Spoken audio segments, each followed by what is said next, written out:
Hello.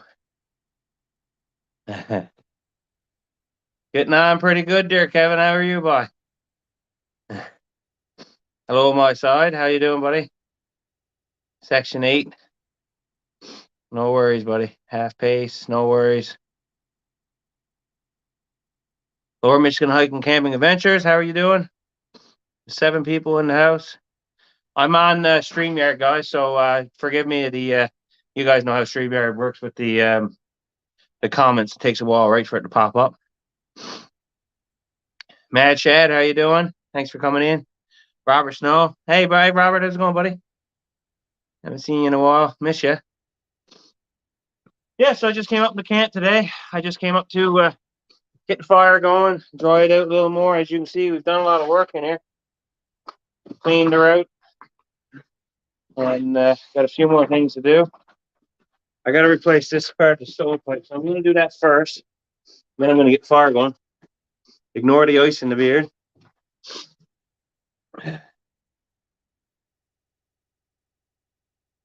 What's Dixie saying? We want to see Bigfoot's guys. I wish. It's easy to. Oh, yeah, she's growing out. I'm getting her there. I'm going to take Mark J. Larson's title for long beard. So. Hey, oh, that's Gigi. How you doing? Craig, how you doing? Raymond. All right. I'm just gonna put you guys down a bit. I'm gonna have to ignore you a little bit because, like I said, I got to do that part of the wood stove.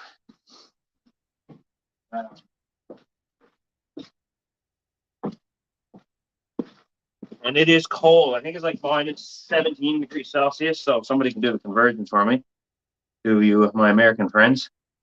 Cold.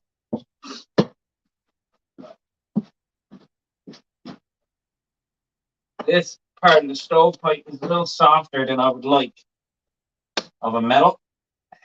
And it's not nice to have stovepipes made of different materials.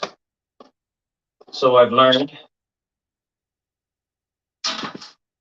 Cause problems. So.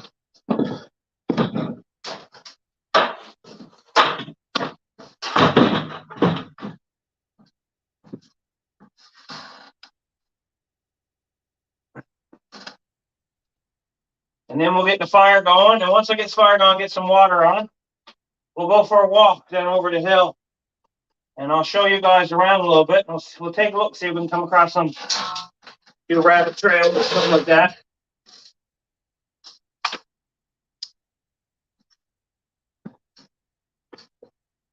Hopefully I can get this off.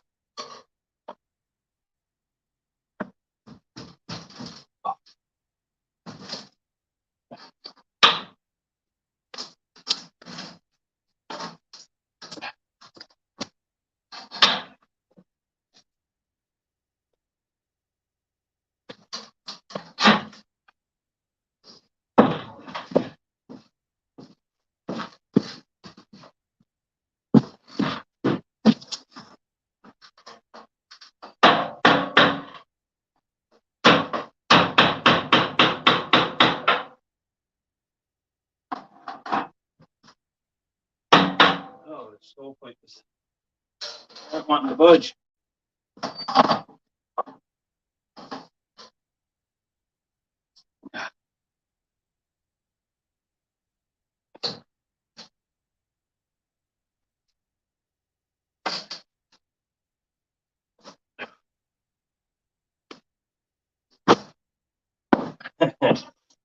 What's everyone saying? Winnipeg cold, yeah. What's everyone saying here? 2 degrees Fahrenheit. Okay, thank you. Looking good already, even by my standards. Yeah. Just don't set the roof on fire. Don't need another hip.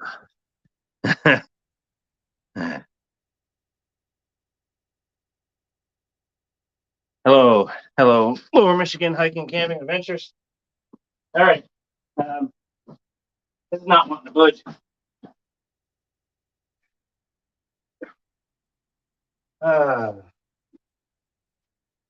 Apply this stuff. Screwdriver.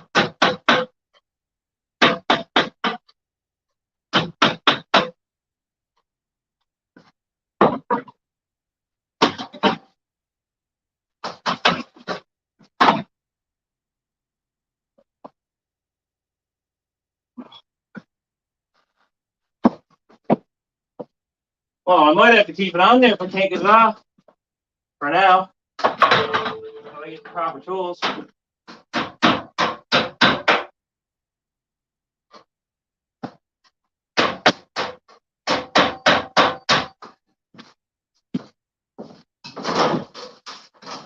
know something keeps dropping everything.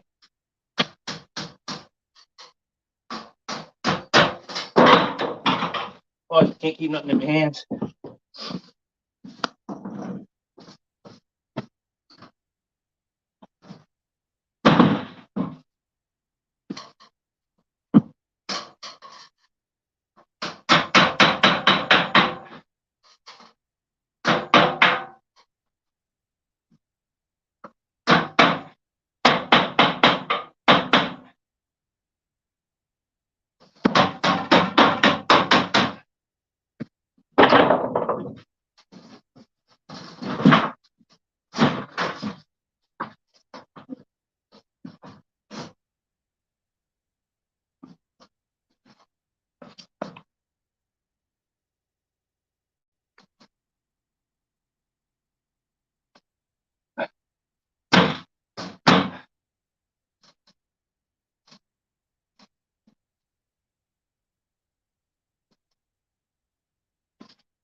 You do not want to come on.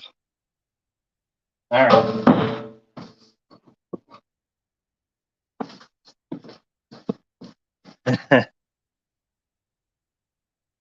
Thank you, Lower Michigan. It's a nice little camp, eh? Nice stove.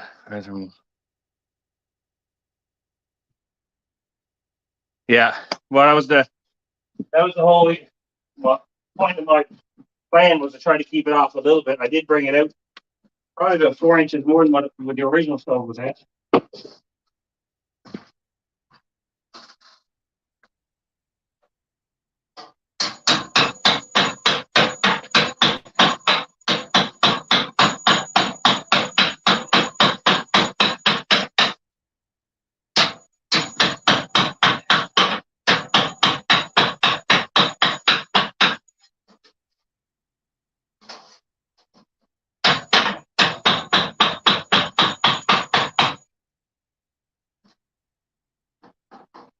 There.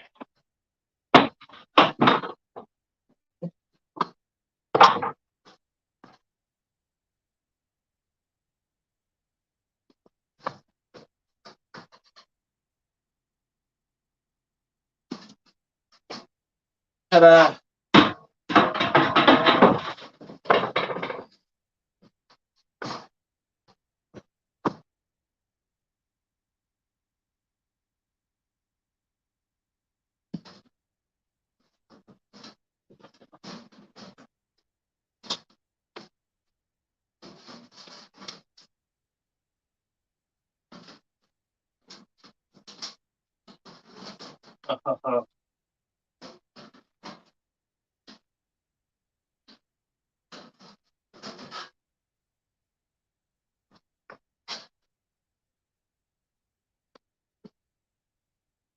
Hmm.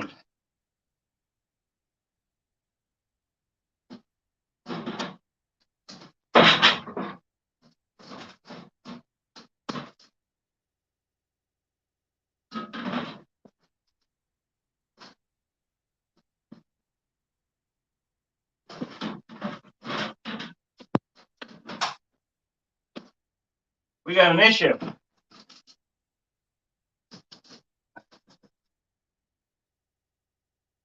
Doesn't seem to want to fit right.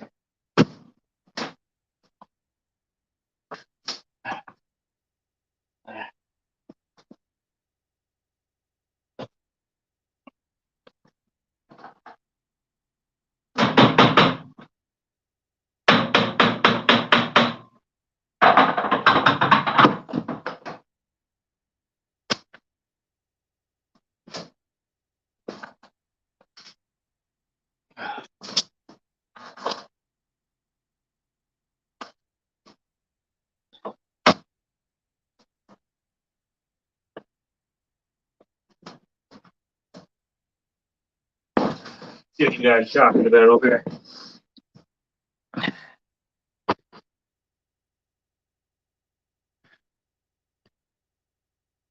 Need some muscles, yeah, I guess so.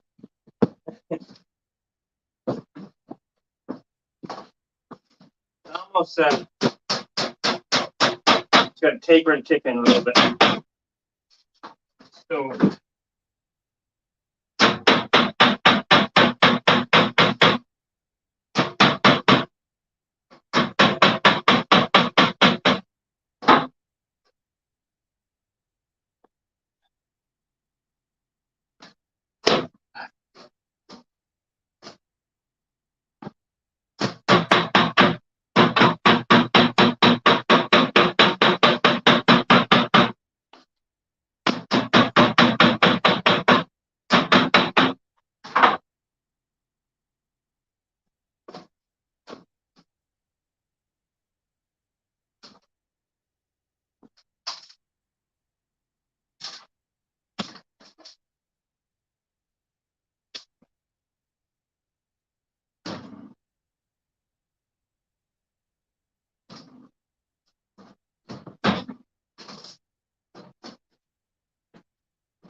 whew, what you guys say?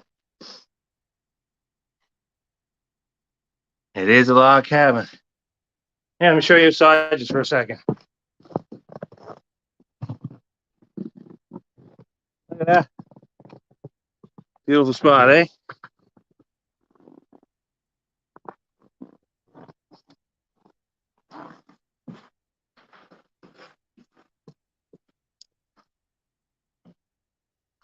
Yeah.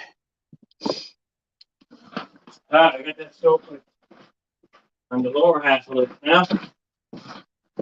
Knock it down.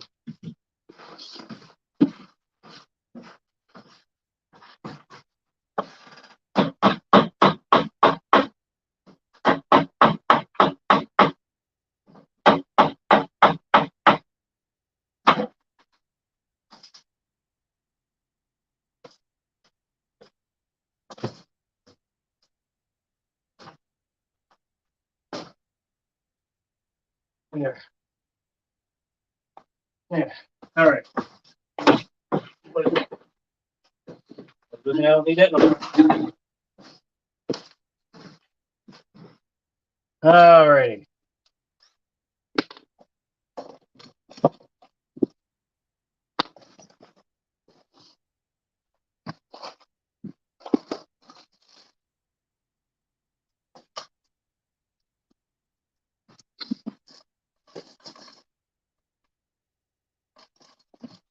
I knew about this spot before I came back up here.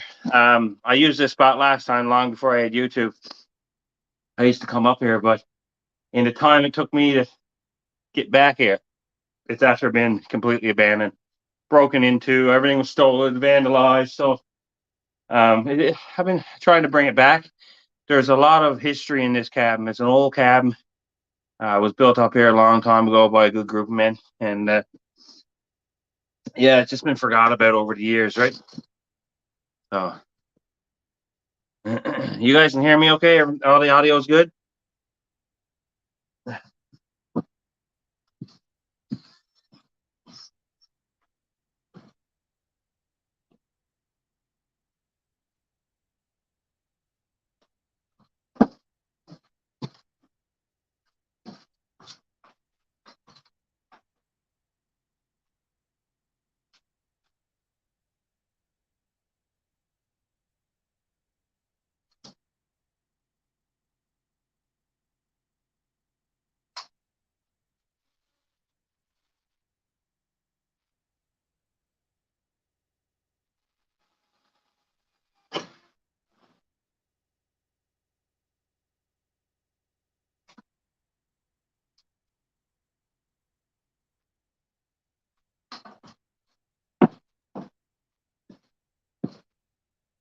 put a couple of screws in there now, just to make sure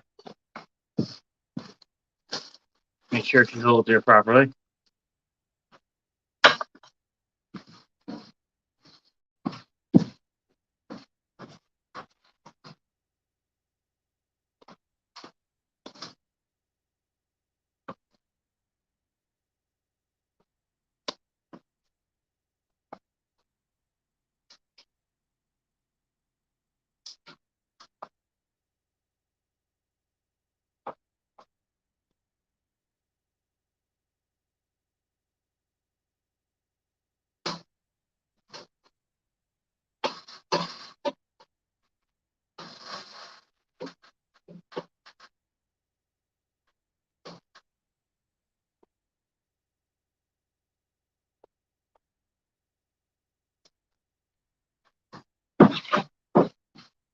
All right.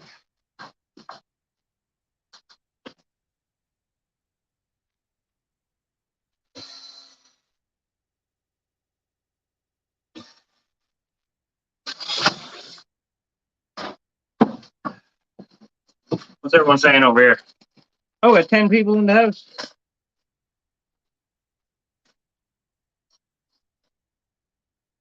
Who's here? MT Homestead. Good morning. You know, adding extra drum. Yeah, what's that? Make jerky.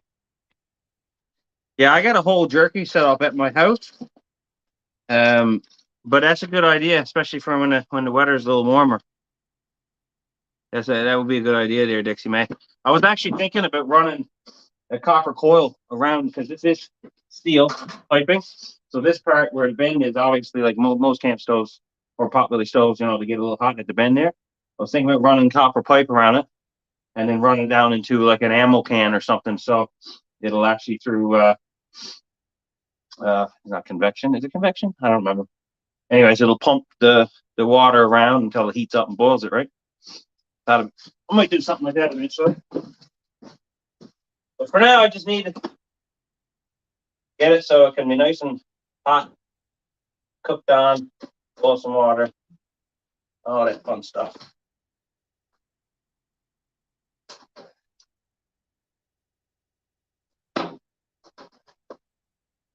Almost done. We'll get the fire going in a bit, and then we can go for a walk.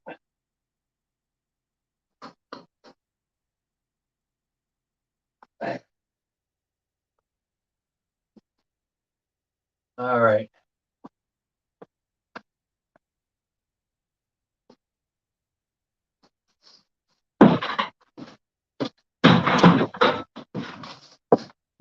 Whoops, almost split. Almost went down.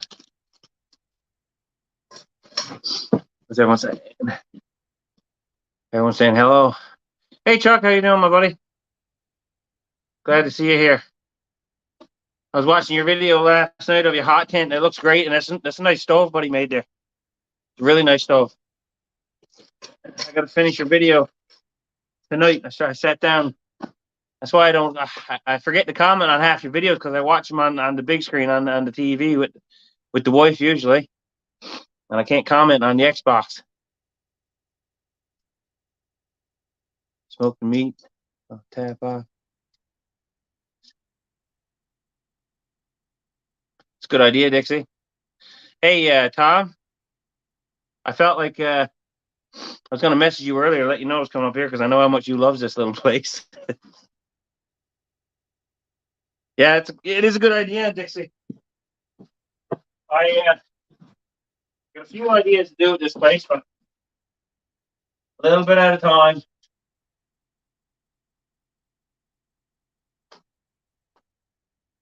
NL Ghostwolf knows about this camp. He's seen this camp before when he lived up here in Labrador. That's how I met him before he was up here. That's how we became friends. I actually owe I have a lot of I guess gratitude towards Chuck for helping get me back into the good stuff and that, and bringing me up fishing and kind of relighting that spark in me, right? He's the one who also encouraged me to get the YouTube channel going.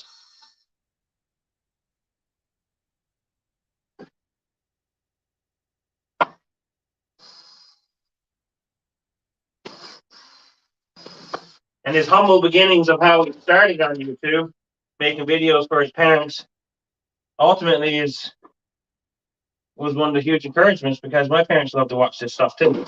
Although I forgot to message him, tell him I was going live. But please, sorry, mother. Sorry about it. You're not listening. He tunes in later. All right. Okay.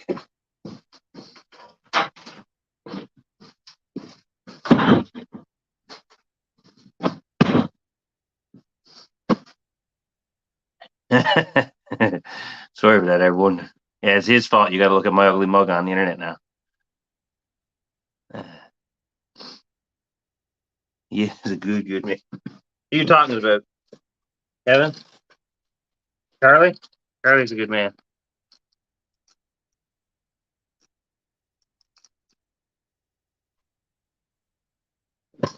All right, so get a couple more screws put in. More safe.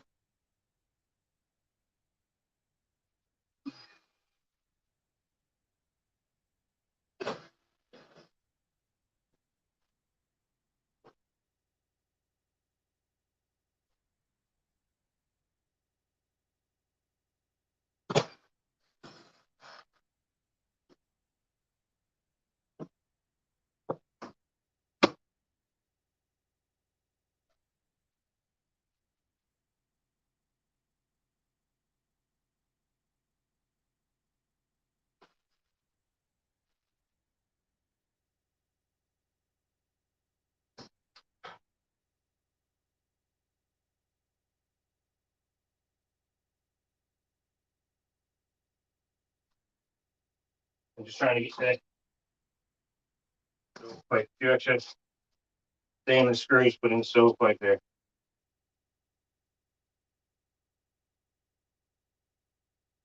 I had to make this section of the stovepipe today. See, that's why it didn't fit perfectly because it's home fabricated.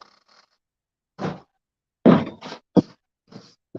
gonna tip this up so you can see what I'm doing.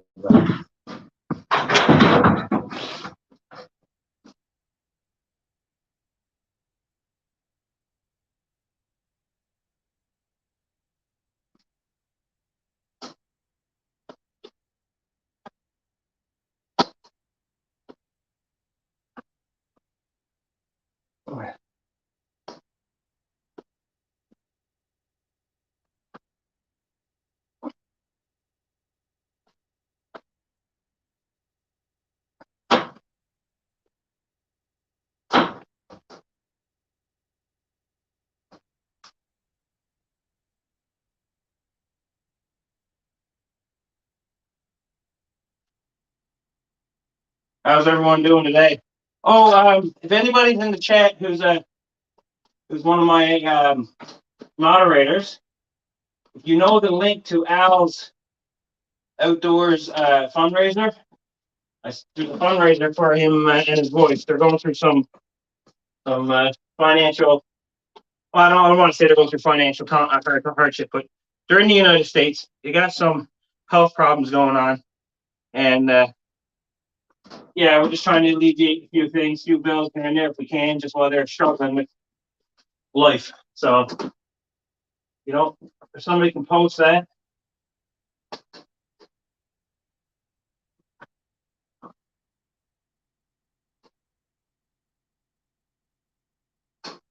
There we go.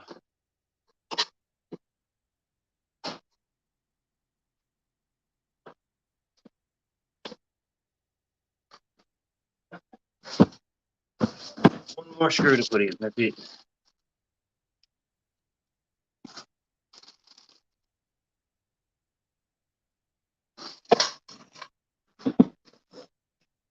And Grow Guy 22 scout wraps behind the house. Bad weather coming after more. So no tent camping, wraps there. No, that sucks. Yeah, well, that's kind of why I haven't been out, and this is why I'm doing the. Look at the icicles hanging off my mustache. This is why I'm not. I haven't had any video. I came did a live stream today. I never had any video done because, well, by the time I'm done in work, as soon as I leave my building, it's dark. So my only time I can really get out and get some nice daylight stuff is really on Saturday, which then I got to edit up because I'm trying to get a video out on Sunday. But today I just did not live stream because I just didn't have time, and I did want to communicate with you guys and um.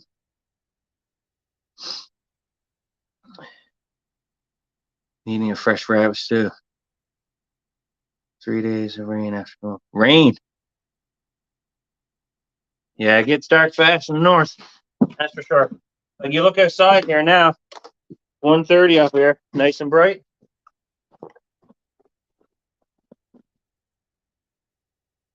Give it a little bit of time. A couple hours, it'll be dark out, just like that. Sun goes down quick. I installed this light. I got a floodlight up here in the camp, and I got it run down to a switch and everything. I just bring in a battery, and I came in the other day. I had the battery going for probably close to 4 hours nonstop, and it only went down to 80% capacity, so not too bad. Bright enough. It's just that the way this camp is located, you can't you lose the sunlight quick because the sun rises over there and sets over there. The window's on that direction, so basically afternoon this camp starts to get dark.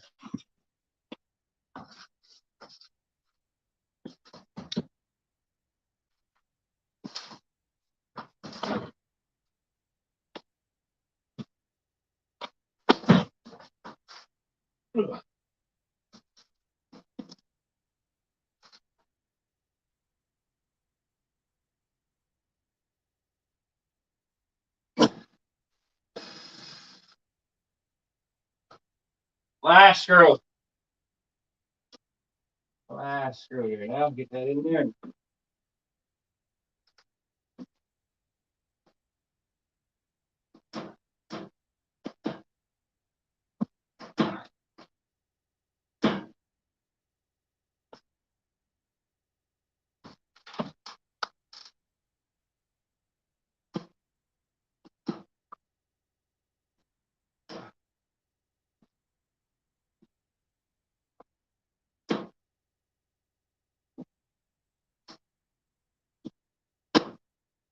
Oh, I don't know about injuries.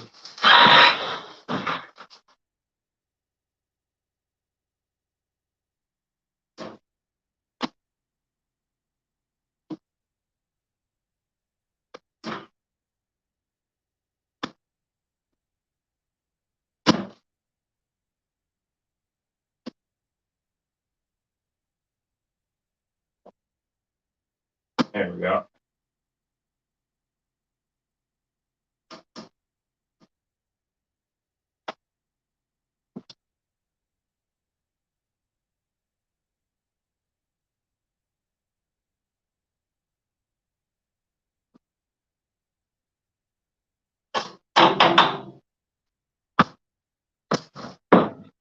All right.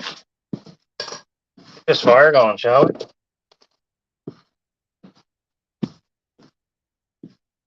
All right. What's everyone saying? You missed the Northern Lights, do you? Oh, my mother's here. What are the paintings on the ceilings? The paintings came out of a building out from the same people who kind of made this camp years ago. It's just it's elephants at a carnival. It's just something they took down off a wall that was of a building that was being tore down, and they used it for just for this particular place. Thanks, Tom. Welcome in, buddy. Modern Fodder watching. Love what you're doing with this lovely cabin. Thanks, Modern Fodder. Okay. See what everyone else is saying. That's what you're about to ask. Yeah. All right. Yeah. It's just see. It's just a mural or something or whatever, some painting someone made. So I guess right now I'll get the stove going. Show you guys how easy it is. fire going in this stove that I designed there. So when I leave, I throw a log on it, and then I just close her off, and then the log basically will just turn into a nice chunk of charcoal wood. So that's what I'll use pretty much to get the fire going quick. Pull out a couple of these rods that I got in here, these steel rods.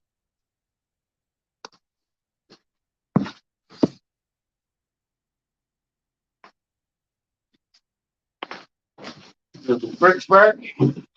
No better fire starter than birch bark, in my opinion. I love using that stuff because it's free. It's everywhere. Up here anyway.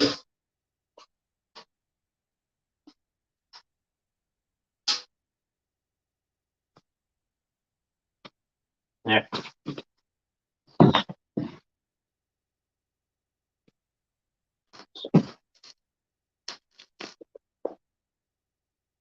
Later, wherever it is in the cockpit.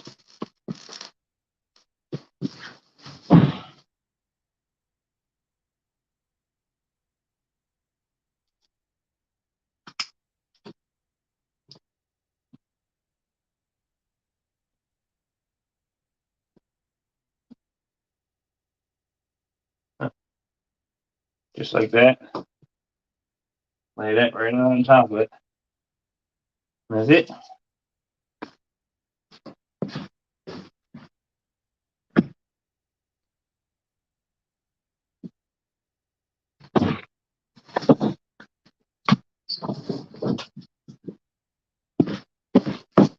All it takes. Watch her go out now and prove me wrong. Pull in a few logs.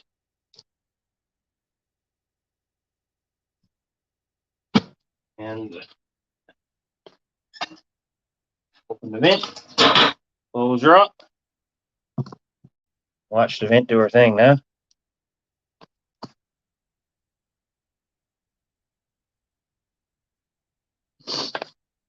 There. What's everyone saying here? I got 14 in the house. Hello, everyone. Everyone is just joining.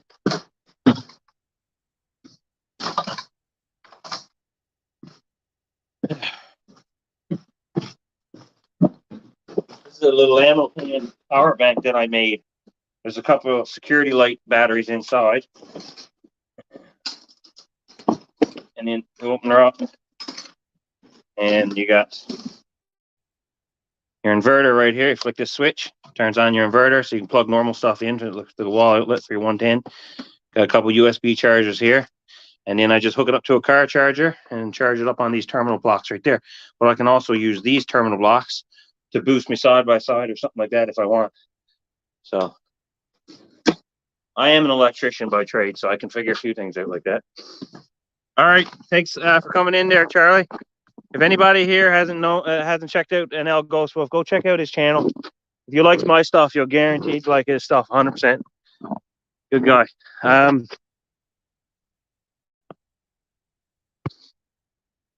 Yeah, it's great to look at instead of plain ceiling. That's great.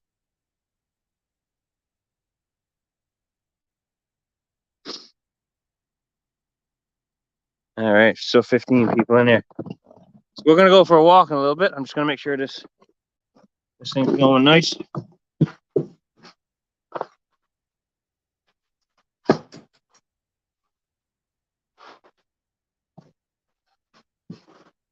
Whew. See how she's going now. Look at that.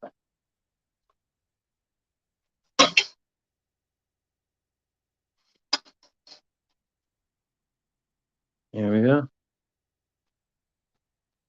Thanks for doing that, Raymond. Appreciate it, buddy. A little bit of water dripping down from the chimney.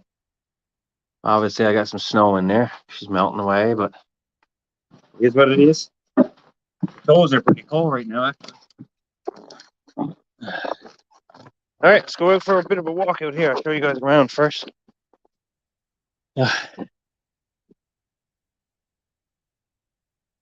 Not too shabby, huh?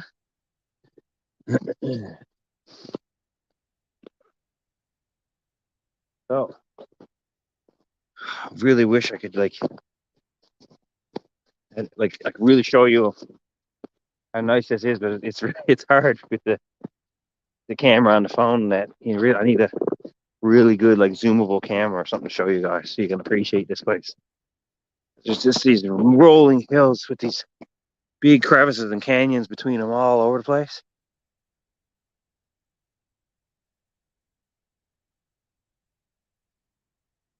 And this little camp sits up here tucked away on this tiny little ridge. It's all downhill all around. Kind of hard to get up here. There's a point where it's hard. You can't get up into side by side, and it's not enough snow to get up on the skidoo. Because there's a lot of exposed like small boulders and stuff on the hill coming up here, and you beat the crap out of your skidoo if you attempted it without enough snow.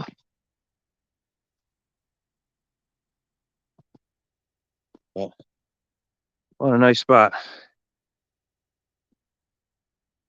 Look how quick this just crusted over on me. I just walked outside. I'm not actually this white. That's ice. Just forming, just walking outside. It's a cold one.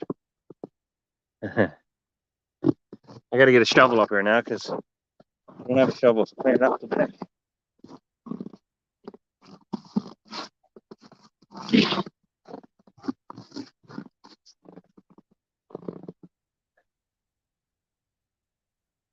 So I don't know if you guys can see from here, but you see right there. I don't know if you've seen my. I'm not sure if I'm pointing at it. That little bit of like ball spot there. That's a river. So if you looked at my video that I had a while ago when I was out, I think was I squirrel hunting in that one? But I was down by the river. I crashed my drone. The second last time I crashed my drone. I have a habit of crashing my drone. That's the river I was flying over back then. So that's where we're at here now today. All right, it's got some water coming in from there, so I might just have to be part of it, unfortunately. Look at that. She's going good now, eh? No stopping now. Now she's going good. Thanks for doing that, Raymond. You can share links, do whatever you got to do. And now I can get that little bit of water on the stove anyway, start heating it up.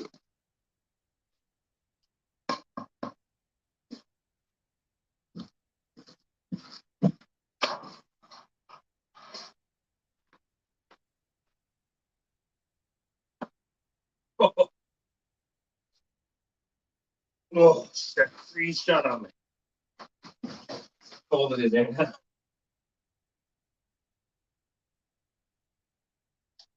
The lid broke. Got too brittle from the cold, cracked. Oh well.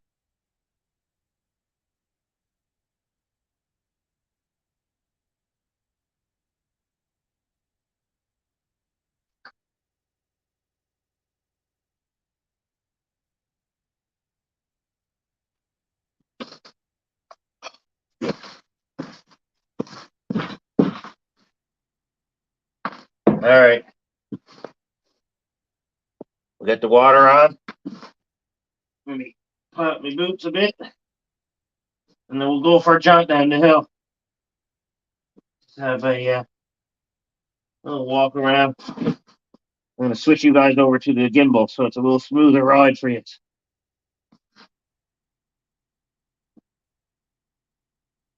All right.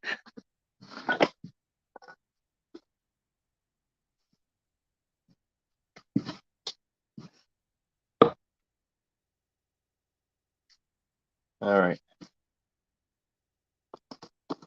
I got to take you guys out of this tripod for a second. Now, mind you, it is really cold, and I am streaming from my cell phone. Sorry. Everything is so much difficult when it's cold. Can you guys still hear me? Did I black out there for a second?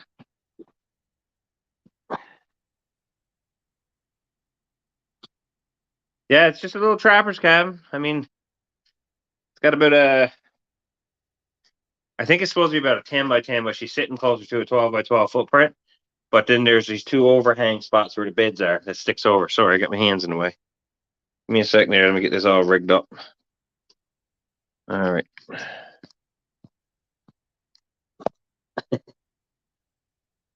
There we go. Turn this on.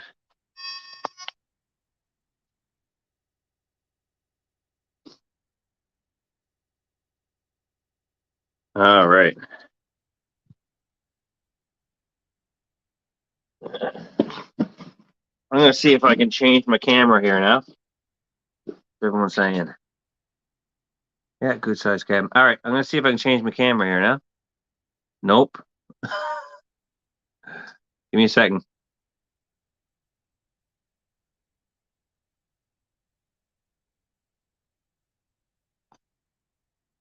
There. There. Now I can carry you guys so you guys aren't looking at my ugly mug the whole time. I can show you around a bit. But all right. There are logs on that fire.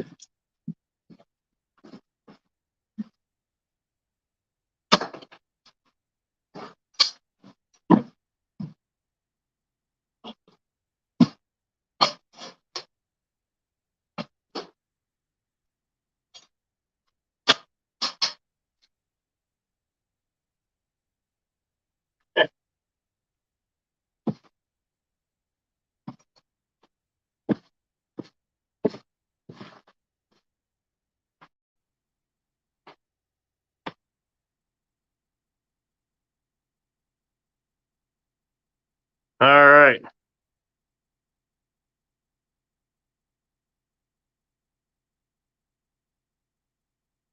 You could live in there because it's a nice spot, eh? I think I got the fisheye camera on, the zoom lens. That's all right. It really shows you guys the view around anyway. Showing you that one. Look at that. All right. Let me just close the door.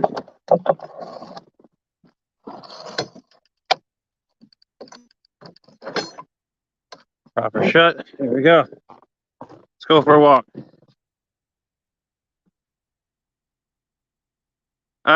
No, I didn't just find it out here, Tom. So there's a bit of history behind this camp up here.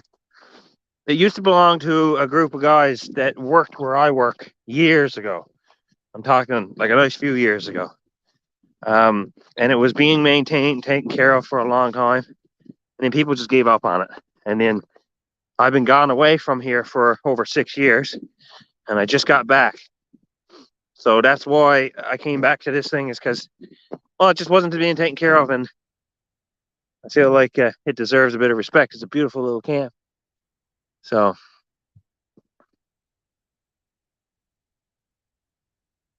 Mother saying hello again. Hello, Mother. So we'll go for a walk now down the hill. I'll show you guys around. My battery's at 36%, which don't make sense. But that's mostly because it's cold. So this might just cut out, guys. When it gets too cold, it just might cut out. I might, if it does, it does. There's nothing I can really do about it.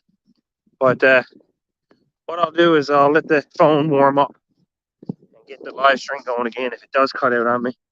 Because it is pretty darn cold out. Look, we got a rabbit track right there already.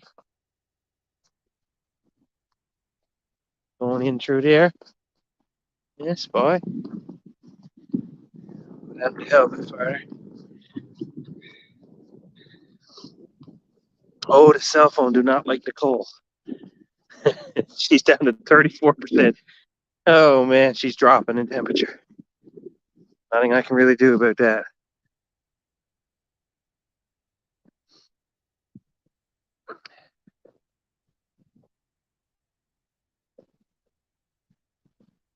Yeah, let's go up this little top of this ridge here. See what we can see.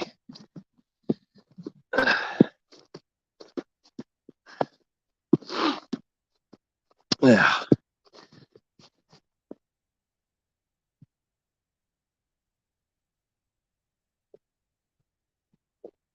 Yeah, a nice spot, eh?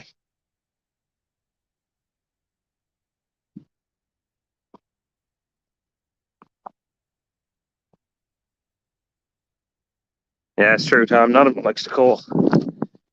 None of them.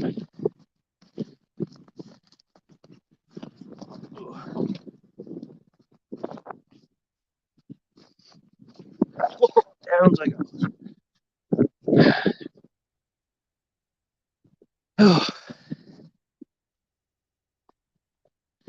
Well, hopefully I'll get back before the phone cuts out, and then we can. The camp will be warm enough to keep her going. If not, I'll probably go back. I'll go. Oh, jeez, I'm tripping over the place. It's a lot steeper than it looks on camera, that's for sure. Yeah.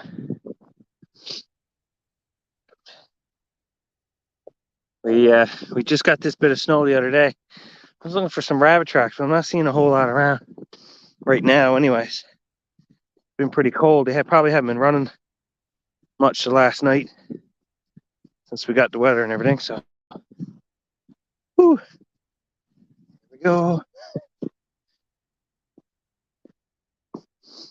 Oh.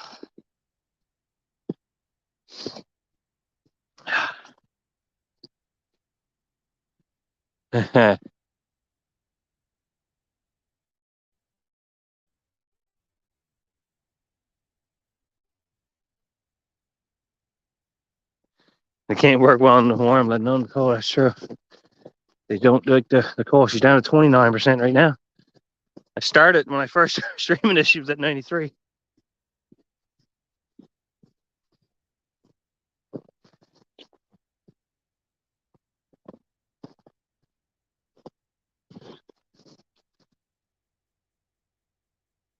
My gimbal's got a bit of a loose bracket. I'm like, can you guys hear that? I don't like that.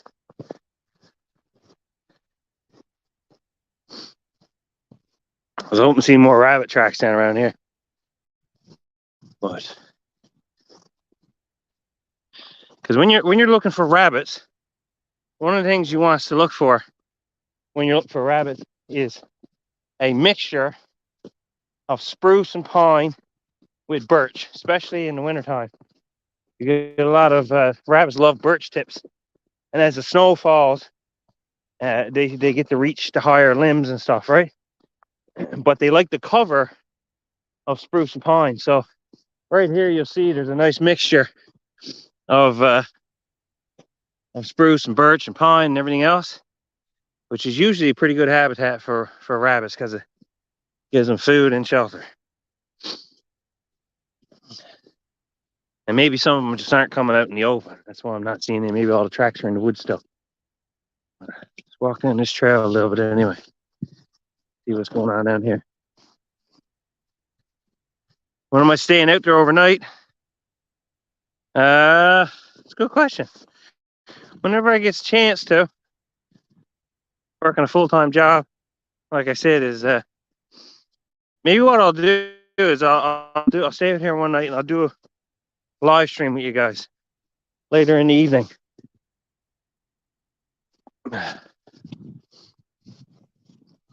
One single screw track down there.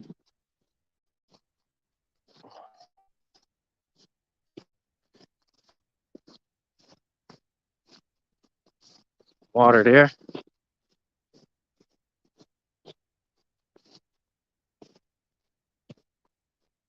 Should be more rabbit tracks in this around. But like I said, they probably just weren't out last night. It was pretty cold, bitter. The wind was blowing a fair bit.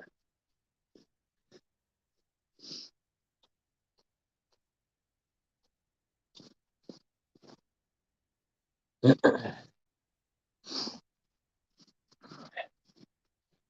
right.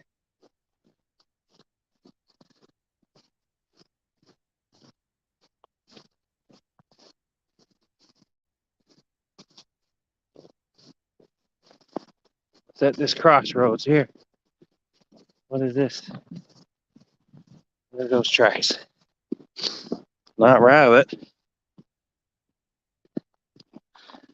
Hard to tell right now because it's just too soft of snow. That's an old resource road. That's what this is.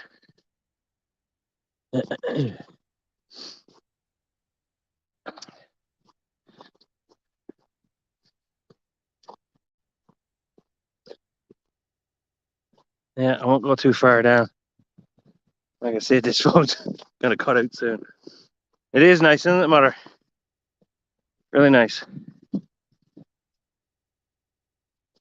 Okay. So I found out what those tracks are. That was right there. That goes across there. That is right here.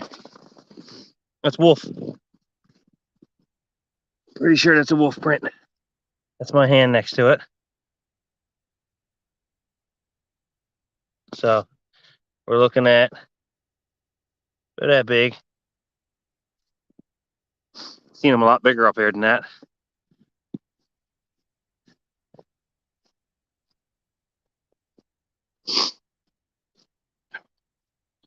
Beer is nothing but icicles. Froze solid. You know it's cold when you breathe through your nose and you feel your nasal cavity just start to freeze, crystallize. Wouldn't have it any other way though. We're small waters. I figured he'd be in here tormenting about his beautiful Florida weather.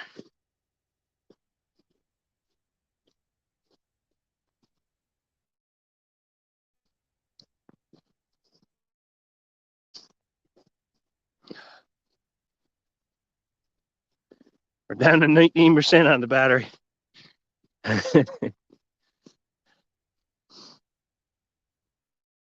Well, so we're I know like the camp videos. Some people really like the camp videos, but some people it's not doing as good as some of my other videos, which is fine because my channel is about me doing my thing up north. And I mean, I don't want to be putting out content solely based on what's popular because then it becomes a job.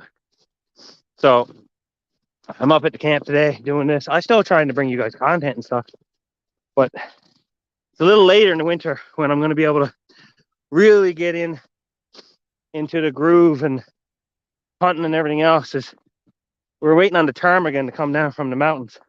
I've only seen one ptarmigan yet this year, but the weather's been kind of crappy, and we're just now. Oh my, what's going on with this thing? Hold on a second.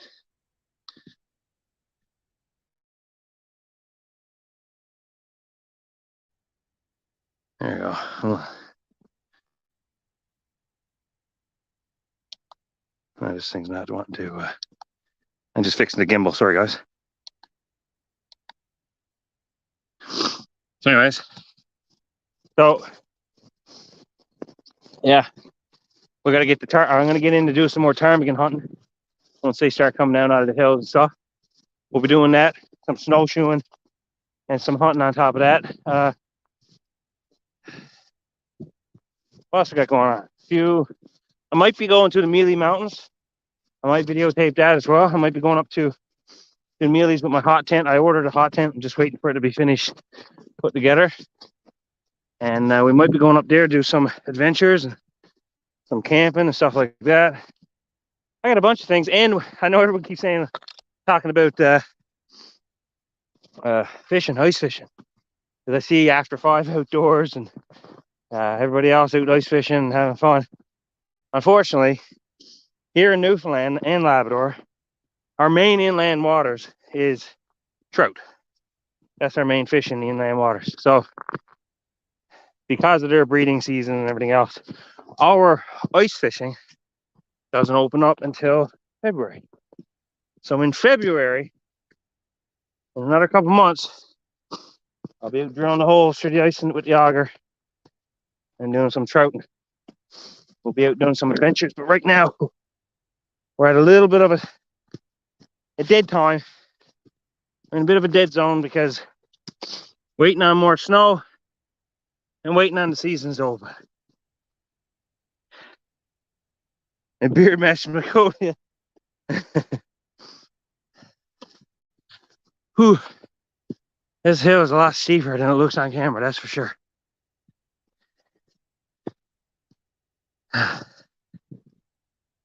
Whew. Take a break.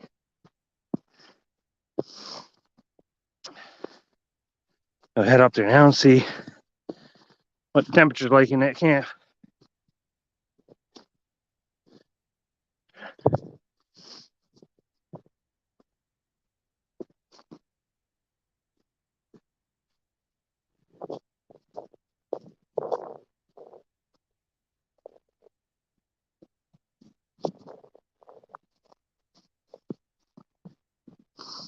You guys can hear me fine, eh? Audio and everything seems okay?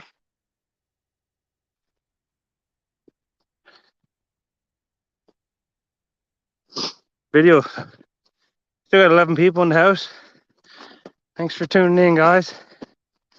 I do appreciate it, hanging out with me today. Whoa. As cold as it is, I'm sweating now.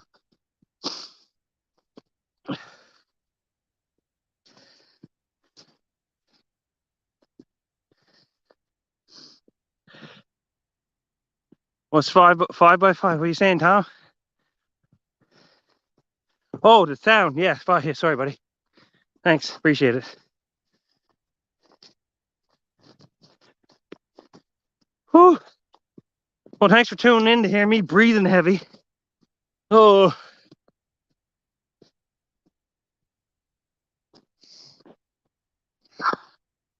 We're down to 9% on the battery. Let's get in and see if we can save this live stream.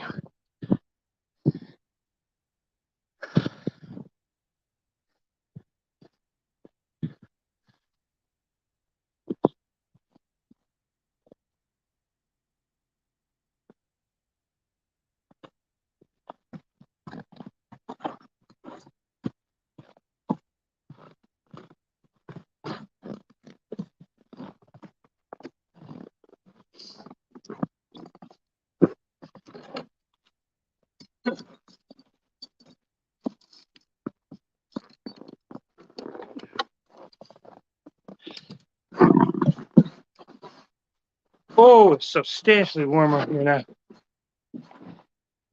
All right, hold on. Lay down for a second.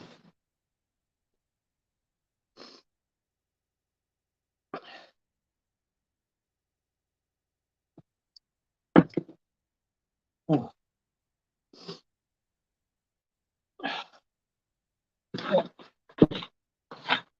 Oh. Oh.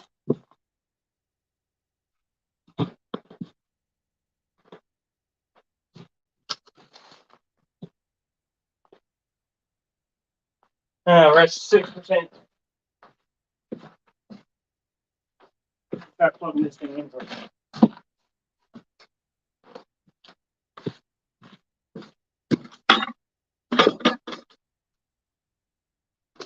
There.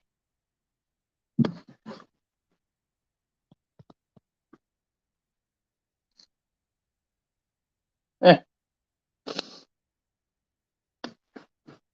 I gotta change the camera around for a second, guys.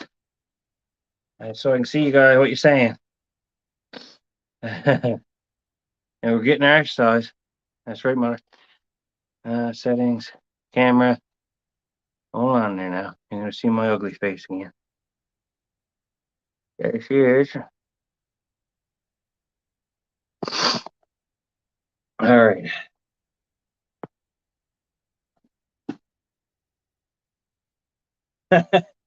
I plugged it in, charged it. Now she's automatically jumped up to 56%. All right. That makes all the sense.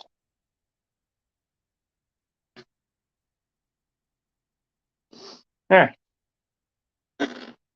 Oh. Well, I'm glad you guys came to hang out for a little bit anyways on this beautiful day.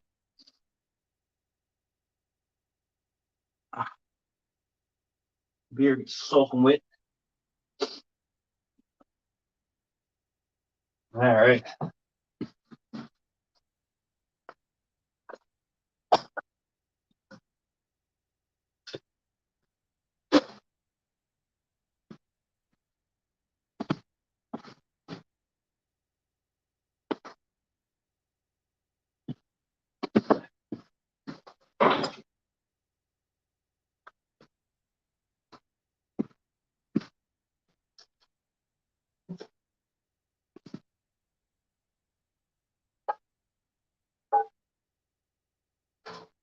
Just about boiled. I'm just rinsing the dirt out of this. That came with it.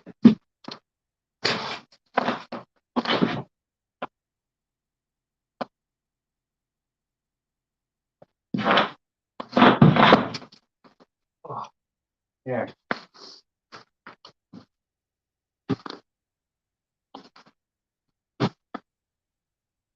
It's almost to a boil. You see the steam coming off the stove there. You're starting to bubble a little bit. Man, she puts out some nice bit of heat though. Real comfortable. Nothing like wood heat, eh? The wood stove. What's everybody saying here? Last comment I see is one Mother made, saying you get your exercise in. Hopefully it's caught up the chat on this thing, man. With StreamYard, sometimes it just does nothing and then it just all pops up all at once.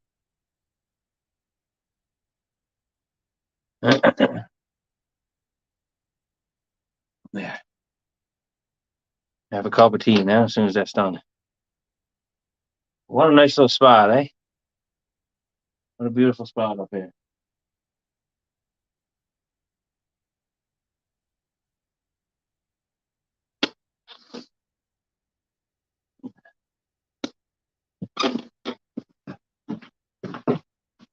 Make this little wooden dowel just for opening this up when it gets too hot. Oh wow. Big fire.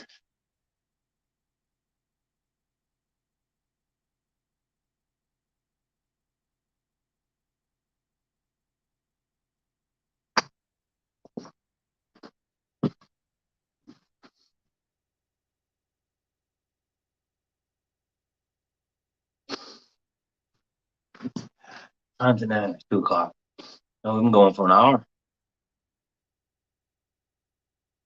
I'm glad I got that part of the stovepipe fixed anyways. That was bothering me a little bit. I'll show you what happened on the last stove. Why you shouldn't mix metals when you're making stovepipes. And I learned the hard way, but I'll show you here now what happened. So this is obviously a cheaper, thinner rolled steel pipe, right? Probably some alloy or whatever. But those pipes there are actual steel. So the steel sat in the inside of this because I had this one brought up because it was easy to cut it and make this, because that way these were fixed steel pieces and I could cut this one to make it all attached, right? So I can cut this one to size, which worked fine, but this had to slide down over the steel. However, the steel, everything dissipates heat at a different rate, right? So the steel on the inside of this was heated up enough that it actually started to melt the metal. If you look at the metal here, you see it was bubbled up. It was actually running slowly down and accumulating along the bottom. And you were starting to get like a buildup of, oh, there's a blister there, metal starting to melt. And some of it actually dripped off onto the stove, and you can see it right there on the stove. It dripped down like liquid magma, which is not preferred, obviously, because that could charging slow due to low temperatures. Yeah, whatever. You're charging enough now. You'll survive. It was a notification about that on my phone. It's such a great place to hang out. Yeah, you're right. I wish you were here too, Mother. Come up next year. I'll bring you guys up here.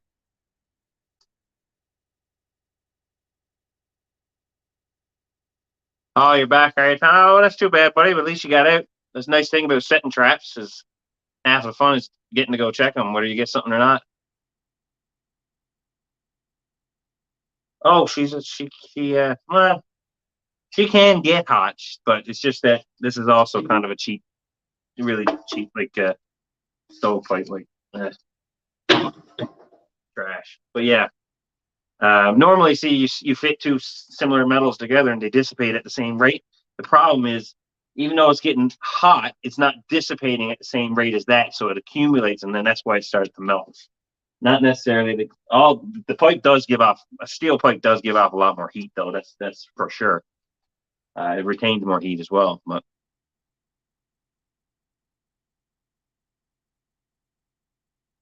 yeah, yeah. I think I'm behind on one or two of your videos there, Tom. Check it out. Yeah, that's enough. That's boiled enough there now. Pour myself a cup of tea.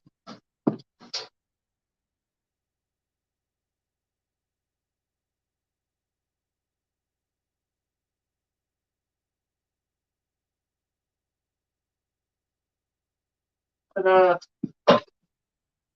Nice. Just to increase the humidity, which is not needed. I just wanted to do it.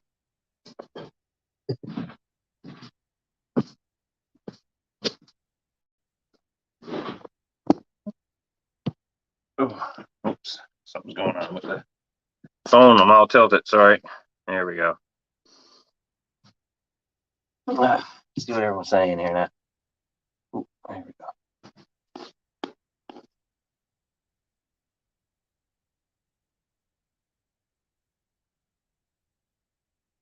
Oh, my mug. Yeah, that's actual horn. That's a horn mug. My favorite mug. I really appreciate traditional things, simple traditional things, stuff that like all of our ancestors, for the most part, used. You know, just like you go out in the sky at night, and you look at the stars, and you realize that's the same entertainment humans have been entertained by since the dawn of our existence. And drinking from stuff like this is, I mean, that's some of the first ways of drinking fluids we ever did was through horns. Um, there's a there's an instrument I'm interested in wanting to learn how to play. It's called a buka horn. I'm not sure if I'm saying. I'm definitely not saying it right. It's a traditional Scandinavian, Norwegian, one of the oldest instruments, which is it's literally just a billy goat horn turned into like a I don't want to call it a flute, but it gives a really low verb sound. I love it.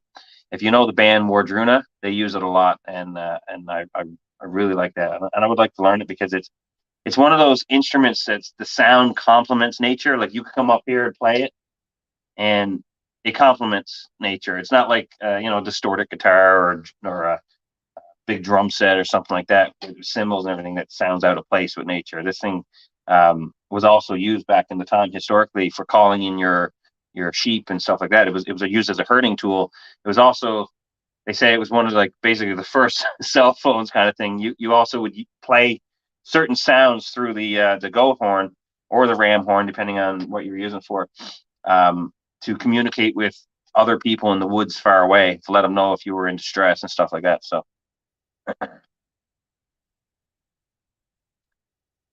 yeah, amazing dream about it. You just like to steam. Yeah, just like to steam. Oh, Madleaf's here. Thanks, Madleaf. It's good to be. Like I said, I'm wanting to get videos done, but the sun sets before I'm done work. The sun up here has gone down so early, so. But I will be getting out. I'm going to actually be taking some leave to do some fun adventures and bring it to you guys. And if I can't get a video out, I'm trying to get a video out once every Sunday. But like I said, it's hard when it's dark out by the time you leave work. But we'll be doing stuff like this once in a while. A few of these, sitting around just having a chat and stuff. Yeah, what's everyone saying? 4 crown 247. Do a video of learning that while also. That will be wild. That would be wild.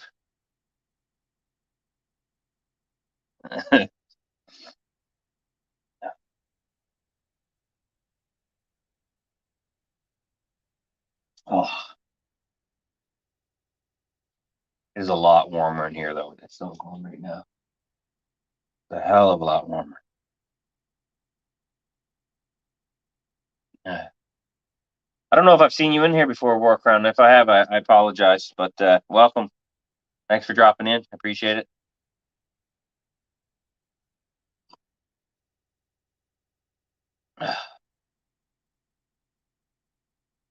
Everyone's saying, I really, I need to get I need to get a cheap tablet or something so I can stream YouTube because the chat just takes so long to update on StreamYard. You guys are probably, yeah, see, like, interesting. Yeah.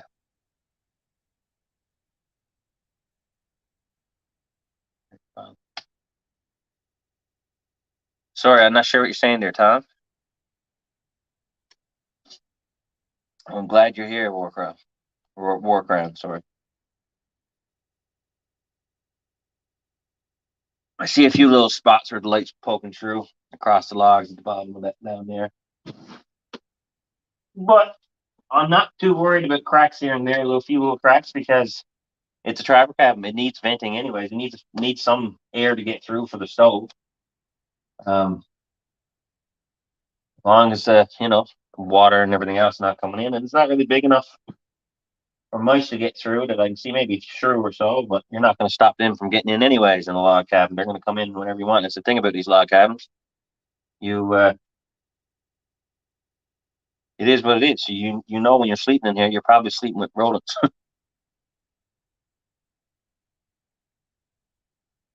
Oh yeah, autocorrect messing you up, is it, buddy?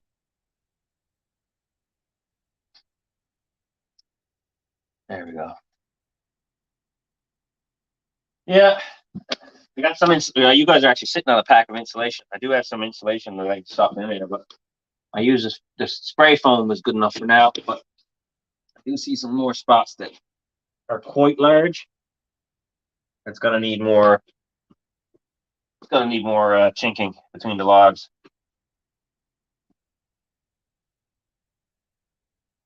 My phone's back up to 60% now.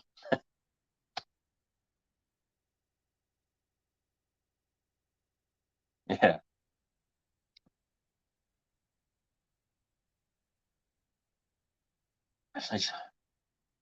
I'm trying to switch from coffee back to tea.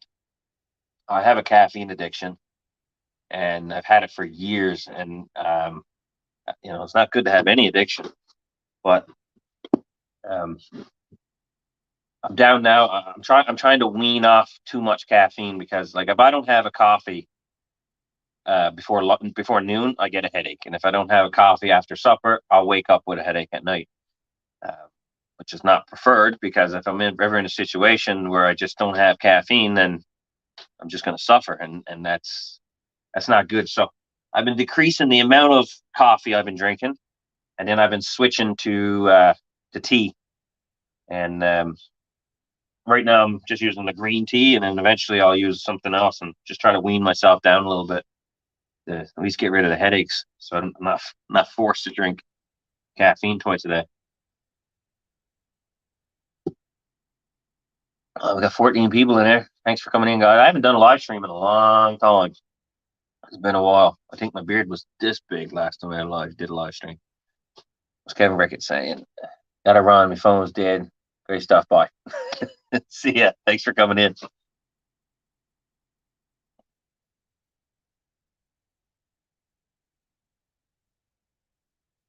Oh my.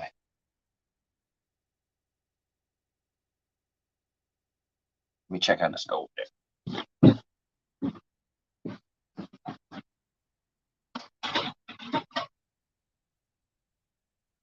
I'm gonna have to make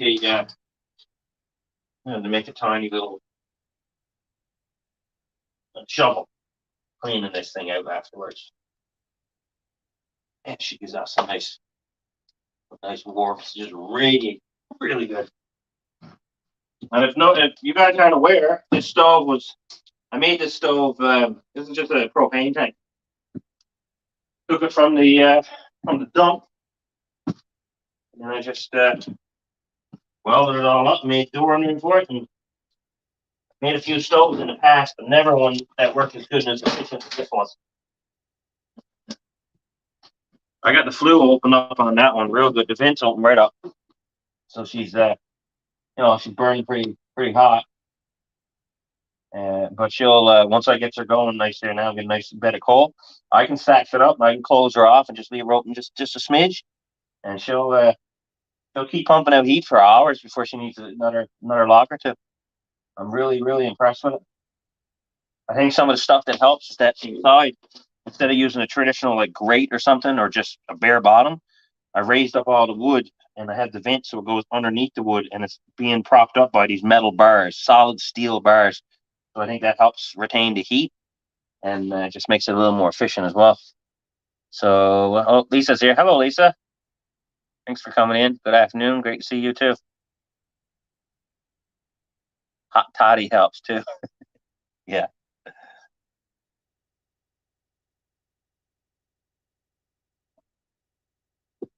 Oh, okay.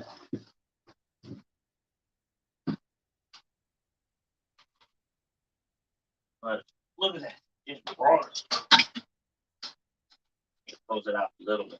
I don't need her to be that hot.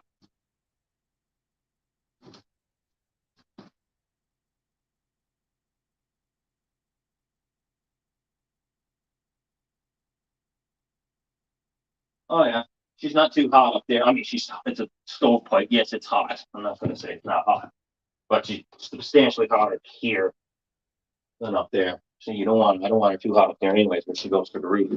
Where I got the flashing there.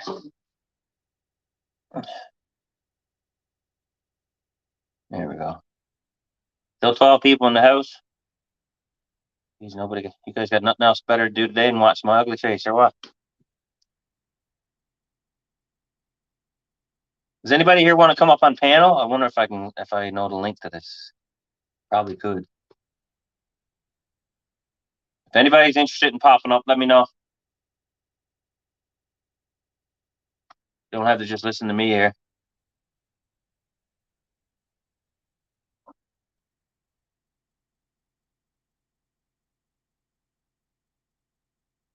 I gotta pick up screws I dropped.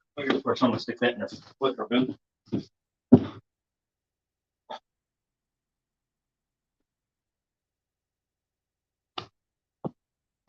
Yeah.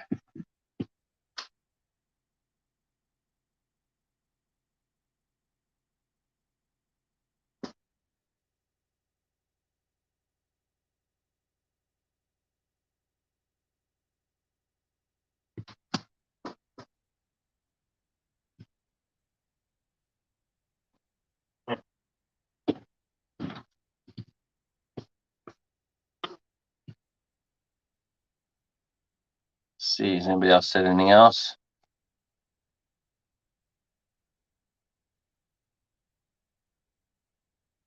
And the phone warms up enough there now. We'll go out. We'll walk up the other way, and then I'll just walk through the woods a little bit and see if there's any rabbit trails up that way.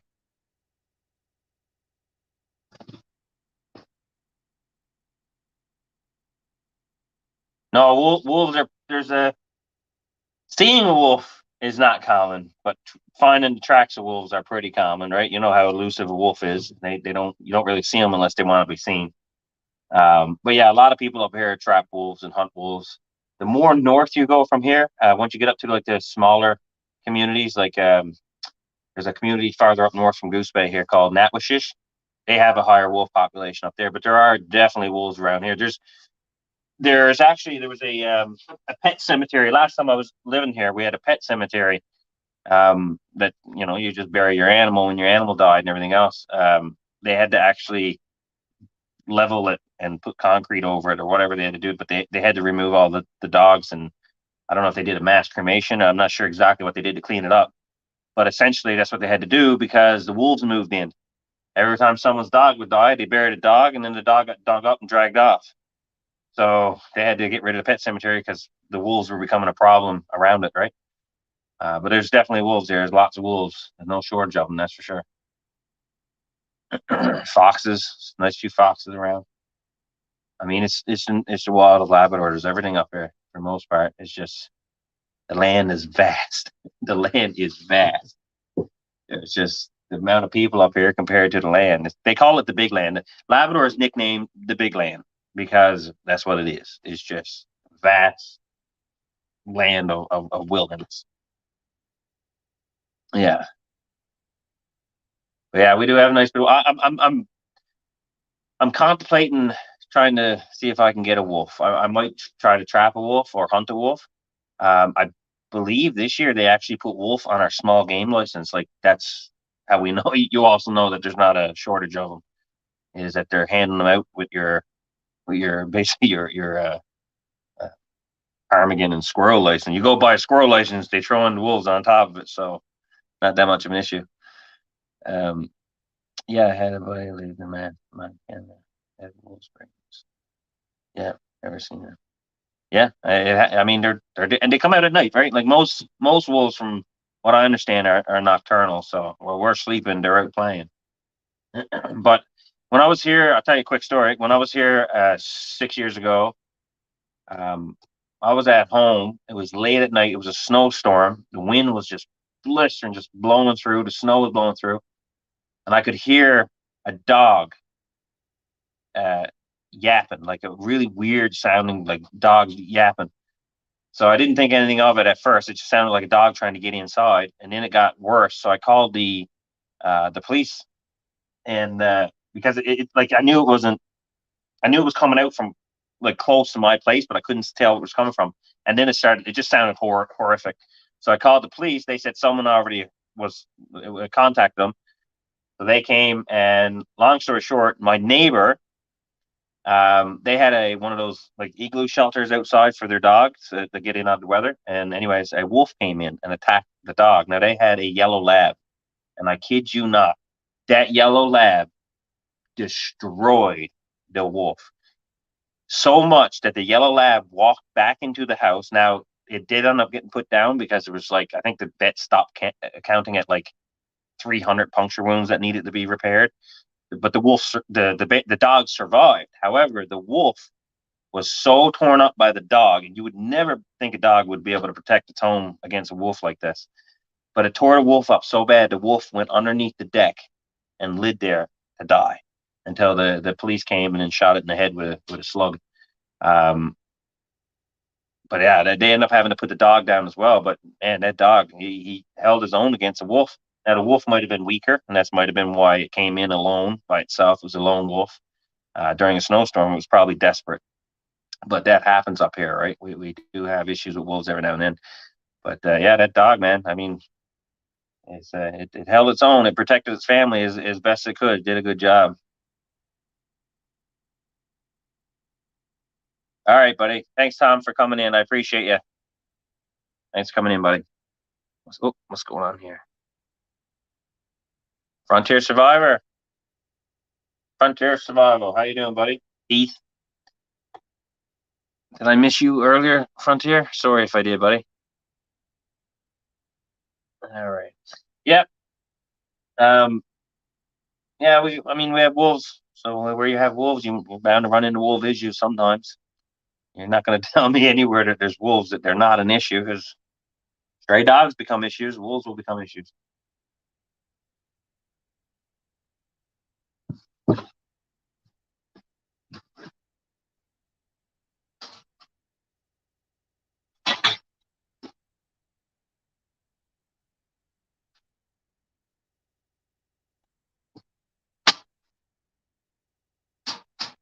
Yeah.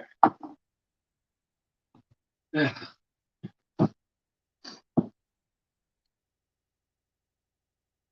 I'm glad you're doing good, Tom. Or Tom, sorry, Heath. Let's talk Tom for so long.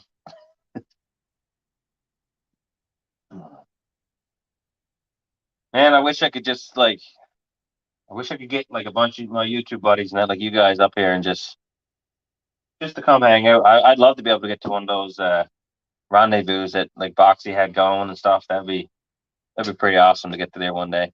I also really the first thing on my list, because rightfully so should be the first thing on my list. My first video I ever posted on YouTube was on bear hunting, and my first friend I ever made on YouTube was during that video because Cody from After Five Outdoors, he messaged me and we just chatted and I don't know, just wanted to be nice to him. So I sent him a few things. Um, he commented on my bug jacket that I had. So I said, hey, just send me your address. I'll send you a bug jacket. They're only $2 at the dollar store here. So anyways, that's kind of how our friendship started. And then he introduced me to everybody else and thus he's been kind of the chain, the link between all you people, Raymond and Frontier and Tom and everybody else. He was my introduction to the community. So my first thing I'm going to do outside of my own geographical location is going to visit Cody with After Five Outdoors and maybe do a turkey hunt or something like that. But now I live even farther away, so we'll see what I can do. I have a lot of things I want to do. Geographically and work and everything else in personal life, it's hard to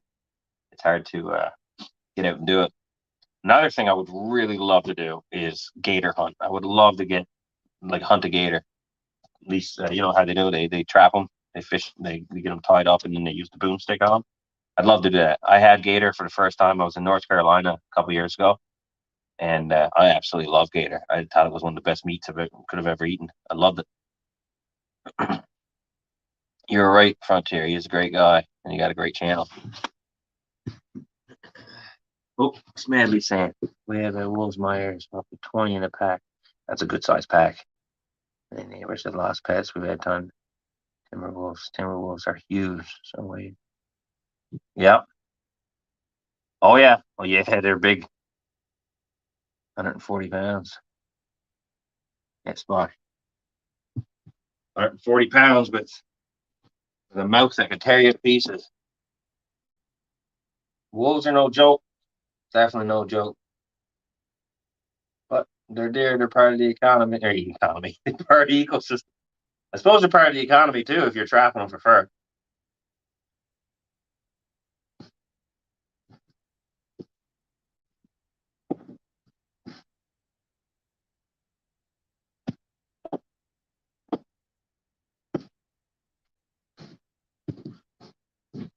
Guys, I'm not joking. I gotta go take a piss real bad. So I don't know what I'll do. I'll put you. You guys want to see outside? Not see me piss outside, but do you want to see outside? Here, I'll bring you outside for a second. So you're not just sitting in here while I'm gone. The edge is better. Lay down there so you can look out to the beautiful.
Sorry, I've got the keys side by side.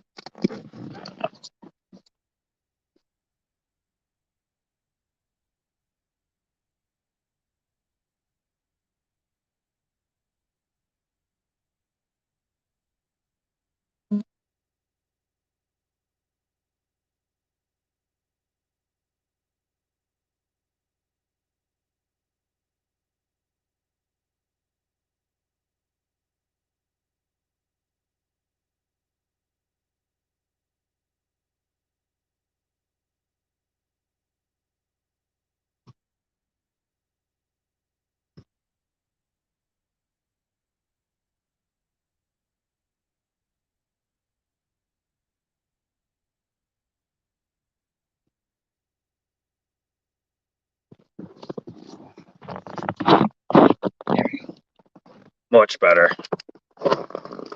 Jailbait tackle outdoors.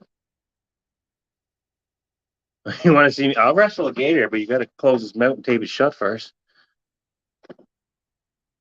Hello, Susan. Thanks for coming in. Don't eat yolk. You're not my butter. You don't tell me what to do.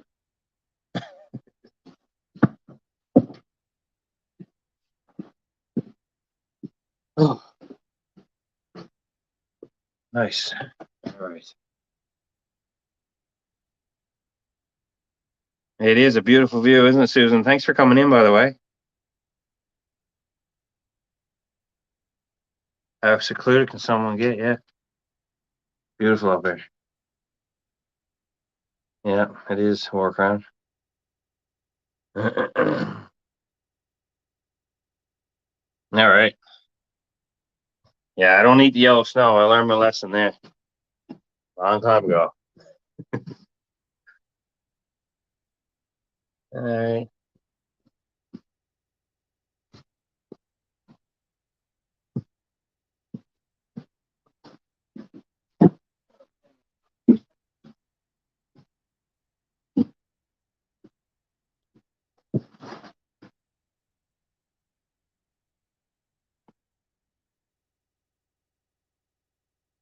What's saying? Hi, Newbie. Hi, Nicole. Where's your husband at today? Is he out on his back step again or what? Hey, Tina. Thanks for coming in. Who else is here? You love my setup. I appreciate that. It's not technically my setup. This is not my camp. But I've been the one using it the most, but I'm fixing it up for other people at my work and stuff too, so they can use this freely. It's a bit of history involved in this camp. I'm just trying to resurrect it a little bit so it doesn't turn back to dirt. Everybody saying hello to each other. He's about to come in here, is he? I don't want the likes of him in here. Jeez.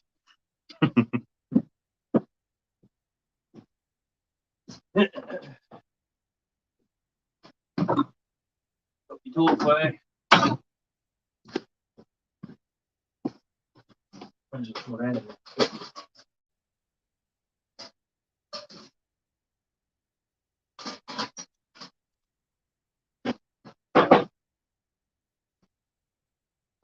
All right.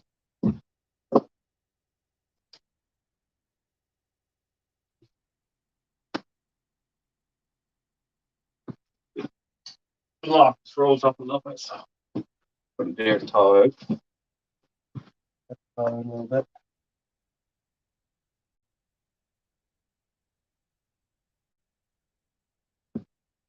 Yeah.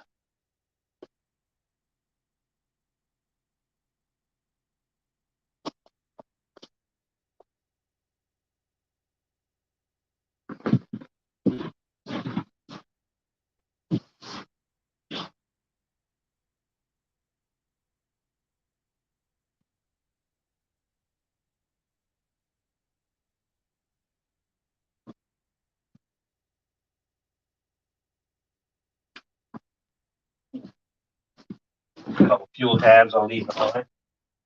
The one thing I got to do is leave some matches up there.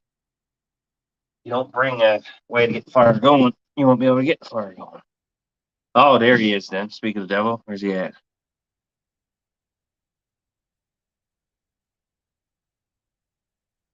Thought Tina was calling me jailbait.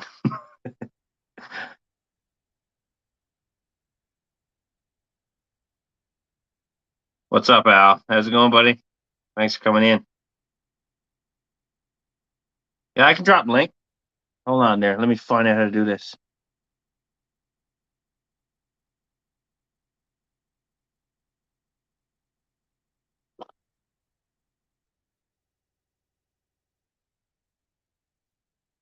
How do I get the... Do you remember how it gets the link?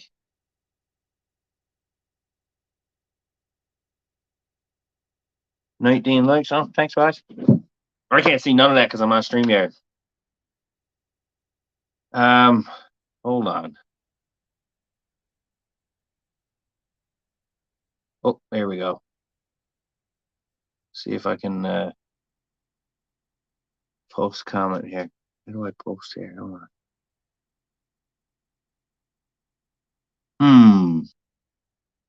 I would have to go onto YouTube and paste it. You guys give me a second. I'll be back in just a moment. I got to switch over YouTube and drop my link so Al can come up and we can have a chat. Oh, wait now. Hold on. Maybe there's another way to do it. Invite yes. Yeah. Okay, I'm going to have to do it that way. I'll be back. If this cuts out, just bear with me. I'll be back in a second.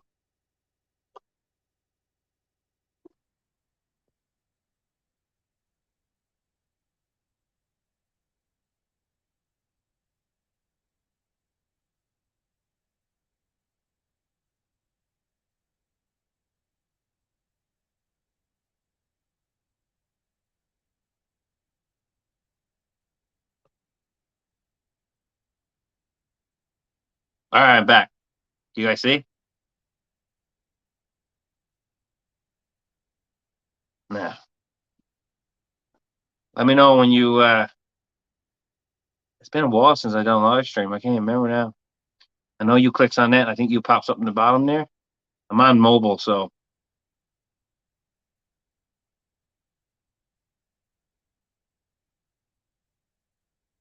Oh, there he is. I see him now. All right, hold on. How's it going, my friend? Hey, buddy. How's it going? Oh, it's going. It's all a learning curve, isn't it? I usually does it on laptop, but I'm on cell phone today.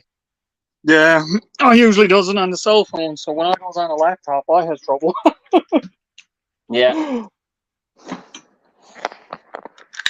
Cabin's looking good. Cabin's looking great. Comfortable, anyways. Nice. From what it was from my first video, where it was just, I mean, there wasn't even a window in there. Now at least I got this thing here. Yeah.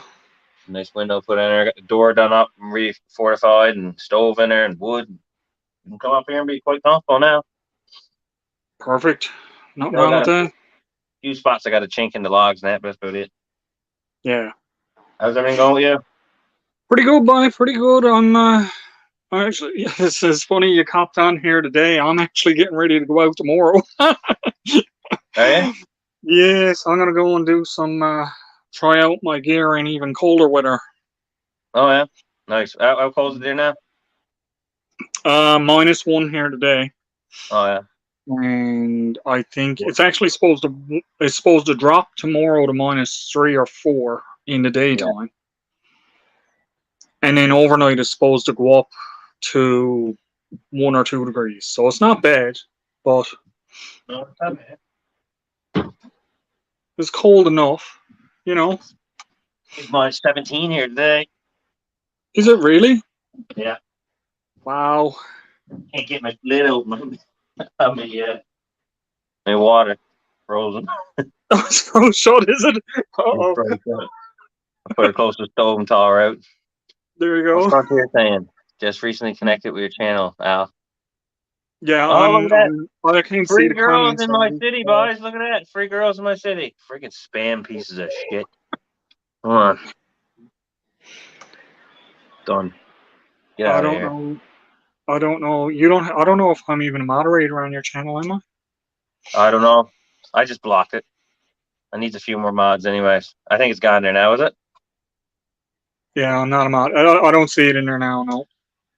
Yeah. That's good. That's good. Backwoods Barbarian. By chance, do you follow Joe Robinette? I know Just of Joe. I don't follow Joe. I yeah. We'll leave it at that. Enough said. I used Enough to said. follow Joe for a long time, but I haven't watched none of his videos in a while. Yeah. Thanks for connecting with my channel. I really appreciate it. Mm. Yeah, it's Frontier. Yeah, you can run links, whoever can run links. I don't know who I have as a moderator, but Let me see. You don't you have run any whatever you thoughts. want. Raymond Williams is there. Hey, Ray. I can turn you into a mod, but I have to Uh, back out again and come back. yeah, that's Here. okay. You got a couple in here anyway. Tom is here. Okay. Tom and Raymond are here. So Got a as long as couple. they're still in, as long as they're still in the room, you got some Yeah. moderators here. Yeah, I mean, I'm not gonna say anything bad about the guy. I just there's a lot of smoke and mirrors in the outdoor survival uh game. There is. There That's is all that's all I'll say is that a lot of people put up. what's that? Oh, go ahead. No, it's just some people. I mean, I'm not saying the guy doesn't know his stuff, and that it's just there's too much smoke and mirrors for my likes. It's not real enough. I like real stuff, and I'm not saying that all this stuff is fake. I'm not. It's not what I'm saying at all. I'm just saying there's enough of it that turned me off. So I'll leave it at that. Yeah, I that's one thing I'm trying to do with what I'm doing out there. Everything I'm doing is what I'm doing. Yeah, And it shows I'm no master bushcrafter or nothing like that. You look at the campinette that I got built, and if I bring down power tools and stuff like that and cut down all of the trees and everything that I needed for it, and or bring in lumber and done it the way I could do it, yeah, it'd look phenomenal. But it doesn't. It's real. no, This is how it goes together. Sorry. yeah. Um, that's just the way it is. Well, I mean, Right? it's like you always get some people. They're really good at tying knots, but that's as far as it goes. Yeah. Did you happen to see my white box? Last time I saw that, it was down on the back of the couch. Okay. Well, yeah, that's the other thing. I mean, like I know it's 2 or 3 knots, but that's all I need. Yeah, I I don't like need watching. 15 or 15. I like watching stuff where people got a little bit of grit. I Yeah. like watching when people got a little bit of grit. That's why I like, so getting outside and just doing stuff. Whether you, but I'm not a fan of when I'm not because see here's the thing. As a YouTuber, I can look at other YouTubers. I even hate comments off YouTuber, but as someone who does videos for YouTube, I'm also very aware that what might look natural on camera is not natural. So sometimes when you see someone doing something, you're like, I know exactly what he's doing. Yeah. And it's a lie. It's all lies. You know what I mean? So and I'm not talking about Joe specifically. I'm just talking about there is a lot of bigger YouTubers No, like that. anybody and anything. I mean, like I think even at one point or another, we put the movie magic, we'll call it, in there for just for the sake of the video. Yeah. But for the most part, I mean, like I'm guilty of okay, I took 55 tries with that striker and it's not working, so I just click the lighter and make fire. Yeah. But No, but see, here's the thing. I says that on there. Some people will take 50 tries to get a flint and steel going, and they'll edit it down to the first. Yeah, strike. the first little flick. No, Right. if I does that, I says, this was hard to get going. This didn't take no time at all. I'm after going out and doing it actually live on camera, strike, and it doesn't catch. And other times I goes out and goes strike and it's caught, and I'm like, why? Yeah. Right? That's the nature of the beast. things are never always going to work the way you want them to work. No. They're in a video, like I started the little Camp Challenge Alliance. I think we told you about that last time you were in. I started the little Camp Challenge Alliance. Yeah. The first one That's I what did Cal for that got was there. yeah. The first one I did for that was five items. Yeah. And what did I do? I took my flint and not my flint and steel, but I took a ferro rod for my fire starter. Yeah. Had my fire going beautiful. Had my pot of water on fire. What did I do? Tip the freaking pot over on the fire. Right? So what did I do when I had video in it? When I was editing it? I kept all that in there. Now I beeped out all of my curse words that I was saying because there was a whole string of them, and you'll hear it on the video. Beep beep beep beep beep beep beep beep. Yeah. But you know that's Well, you know, just I'd rather watch a video of someone doing something and making mistakes and owning up to it and learning from it, because a lot of people, I mean, the more professional you are at editing, the less of that thing you're going to be watching anyways.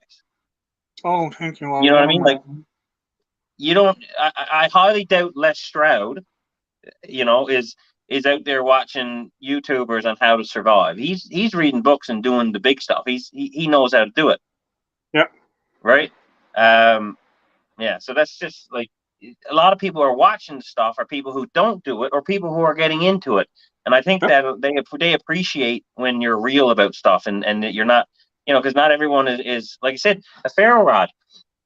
I've used enough ferro rods to know like how to use a ferro rod in most situations. And 99.9% of it is making sure your tinder is good to go. Yeah. Stuff like that. But like, people who are just starting off and they see someone who's really good at it and they strike it and they get it going right away, and then they're hitting it and wondering what's going on, why they can't do it. It's disheartening to them, right? They might feel a little more discouraged. But watching someone else do it and fail and then overcome it, I think that's a little more real, and I think that's a little more important when you're doing this stuff. But that's what I look at with my videos, and I tell people all the time, I'm no teacher. No. If you learn from watching me, good on you, because I'm no teacher. I make mistakes. I fail at things all the time. There's times I'll get out and I said, I'm not even going to attempt to try to use a ferro rod or steel or anything in this, just because of the weather and stuff. I mean, like, you know what it's like here in Newfoundland, fall and spring. It's wet. Yeah. Everything is wet. Yeah. So using a ferro rod is not practical when I got a lighter in my backpack. Well, Right, I mean, so I'm going to haul out the lighter and use it. But I'll show, hey, look, lighter, light your fire. The reality of it is this, and this is what nobody wants to talk about when it comes to like starting fires, is what's the difference between this one, Zippo, right? This one, which is cold right now, it won't work very good. Yeah, which I is got one of those. piezoelectric with a butane and a ferro rod. What's the difference in all that? The only difference is the fuel source. They all start with basically a spark. Yep. So a ferro rod is a ferro rod, in my opinion, and I mean, not everybody will agree with me. It doesn't require a little more talent than obviously something you can just flick a switch with. But a ferro rod, you're not going to go out in the nature and find a ferro rod and get a fire going. You're not going to find a wild ferro rod. So if you're going to get a ferro rod and put in your back pocket, you might as well throw a lighter in your back pocket, right? Exactly. Because the only thing you're doing with a ferro rod really is changing the butane or the lighter fluid or some other kind of tinder or birch bark or something like that. You're just hitting a spark to it. That's all you're doing. So really, to me, like, the only thing out there I'm not trying to take away from a ferro rod either. I'm just saying, when I see people getting a fire going with a ferro rod, that's great. It's a good skill to have because a ferro rod lasts pretty much forever. But it's not special. No, it's not. I mean, like, all it is, and it's like I says, it's anything. Yeah. And I mean, like, lighting the fire is only one aspect of things that we goes out and do and does out there. But anything is practice. Yeah. If you practice with it, you get better with it. Yeah, that's it. It goes with anything. Tying knots. cutting with a saw, chainsaw, buck saw, you name it, using a knife. Yeah. Practice. The, That's all it the comes only down to. the only thing that really makes me feel like, okay, that person knows what they're doing, like when it comes to like the whole survival scene, is a friction fire. When you can take two pieces of wood and rub it together and make a fire, that's talent. That's Now, talent. I did that once in the past 2 years. Yeah, And the time that I had it and it caught, the ember was there. I didn't even yeah. know I had the ember. No. I had given up, and when I looked back, there was a little trail of smoke coming up, and I was like, oh, "It's lit." Right? But I got all that on video. But there is one guy I can tell you can really he really knows the bow drill is Johnny. I think you know his Expeditionary Johnny. Yeah. Yeah, he can. I watched him on live start a friction fire in less than a minute. That It's was like amazing. anytime I'm out and around, my wife actually, in one of the videos, I was like, oh, I forgot to grab birch bark. My wife would reach in her pocket. She's like, here you go. We There you always go. got a couple I got pieces it. of birch. Because if you're going to get a fire going, the thing is, it's like, especially like, let's say I'll use a Zippo, for instance. This. Oh, yeah, let me just read that. Let me just catch him on the chat here before I jumps into this. Hold on. Yep, you go ahead. I think we've both been. I'm not a film producer, so I just want to do as far as my channel and brand. Yeah. Yes. Jailbait, appreciate Donald's replies. Matches or whatever. Yeah, I love traditional primitive methods of being a woodsman, but I can't handle modern. Right. And that's the whole thing about being a woodsman. You need a balance of all of it, right? Yep. This is the most useless, in my opinion, is these piezoelectric ones, because if you don't have a fuel, it's no good for nothing. You ain't getting anything started off that little piezoelectric spark. Nothing. No, However, if I got a Zippo or even a normal butane lighter with a it's flint, still gonna throw a spark. it still throws a spark. So Yeah. then that's when all you got to do is change your fuel from this to this. Now, I'm going to try this. It might never work because it is a little bit damp from snow. But if Now, I take, what's that? I don't mean to cut you off there, but I saw less, and this is one of the things I saw less on one of his videos one time. He had a dead big lighter. Like there was no gas in it whatsoever. He Yeah. made sure there was no gas in it, but what he did is he picked the lint off of his socks and got Yeah. a little ball of fluff and got a fire going that way. Yeah. This is Right, what I do so- with birch. I get a chunk of birch in my hands and I just roll it, and I'll roll it and roll it and roll it and roll it and roll it for a good couple minutes until turns into a fluff. you can almost blow on it like dust. Mm. And then all of a sudden you hit a spark on that and she'll go. Because then all you're doing is changing your fuel source. That's all you're doing. You still got your spark. Doing what Still you're got doing there is probably easier and better than doing the scraping with the knife. Because I find if I'm scraping with the knife, I'm dulling the edge of my knife for starters, and then a lot of it tends to blow away as you're doing it. I'll tell you the trick with that. If you're using a ferro rod with a knife, take your knife and take just the back spline of it and just run that on a grinder. Yeah, I did that. I did that for Flatten it with the striking knife. sharp. Yeah, sharpen just part of the back in there and use that for scraping. That way you don't dull your knife. Oh yeah, no. For striking the ferro rod, I always use the back of the knife. But I mean, even for scraping the birch bark, I find sometimes it's not as good. And just scraping the edge of the knife on the birch bark even dulls it down a bit. Yeah. And I find it blows away a lot of times because you're out in the weather and the wind and. Right front here, 90-degree spline. Something that doesn't have a curve or a rounded edge to it.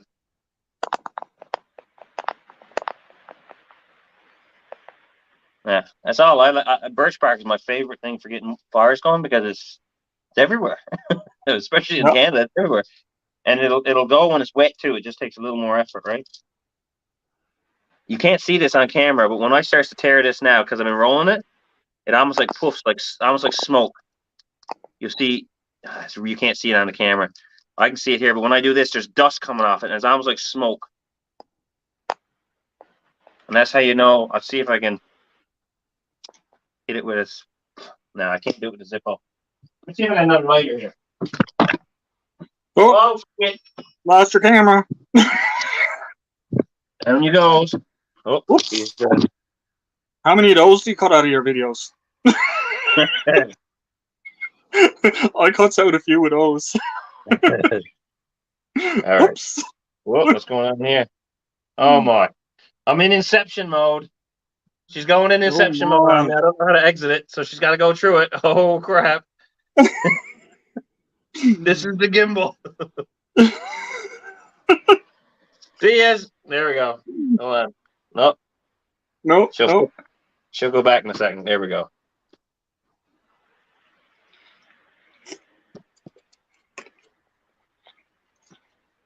There we go. Now you're all good. Now I'm good. All right. Let me see if I can find another lighter here, because. Oh, actually, yeah, I thought I had another one, but Soon enough, you'll have that place decked out where you're going to be able to just walk around and pick up anything and everything that you want right there at your hand. yeah.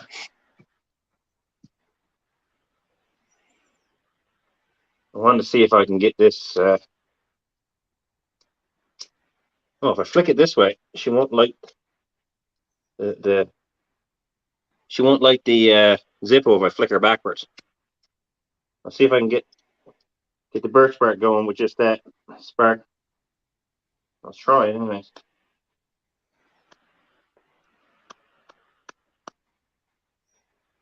Just from a did.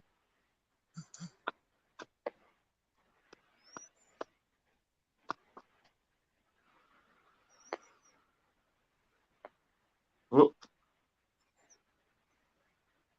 Oh. Ah. She burning quick. Ah, she's gone out. I'll put her out. Anyways, that's all I did is like just a tiny little bit of stuff on her, right? Just roll it around. If I tear that now, can you see the smoke coming from that? When I tears it? Yep. There's like a powder. It's just like a little fine dust of powder coming out of it. Yeah. Once you get her rolled enough and you tear it and you start seeing that come off, that's when I find she's ready to take a spark real easy. Easy.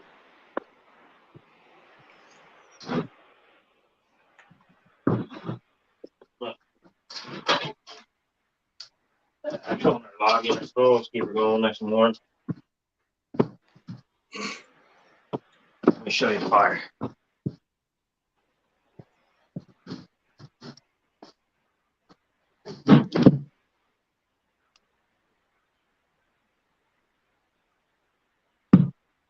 Nice. Keeping the fire off from the under where the vent is. Yeah. That's important. I think that's the best way to do it.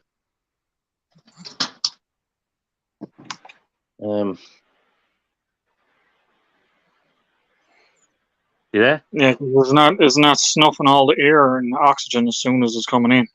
Well, here, let me bring this up a bit. See if you can see this part here. She sucks. She sucks stuff right into her. She's like a vacuum there now.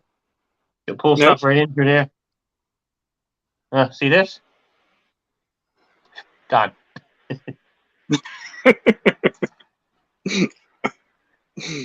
Pretty efficient. I'm proud. I'm happy that stove. Anyways, I've made a few stoves and they've never been as good as that. That's why I like that one so much.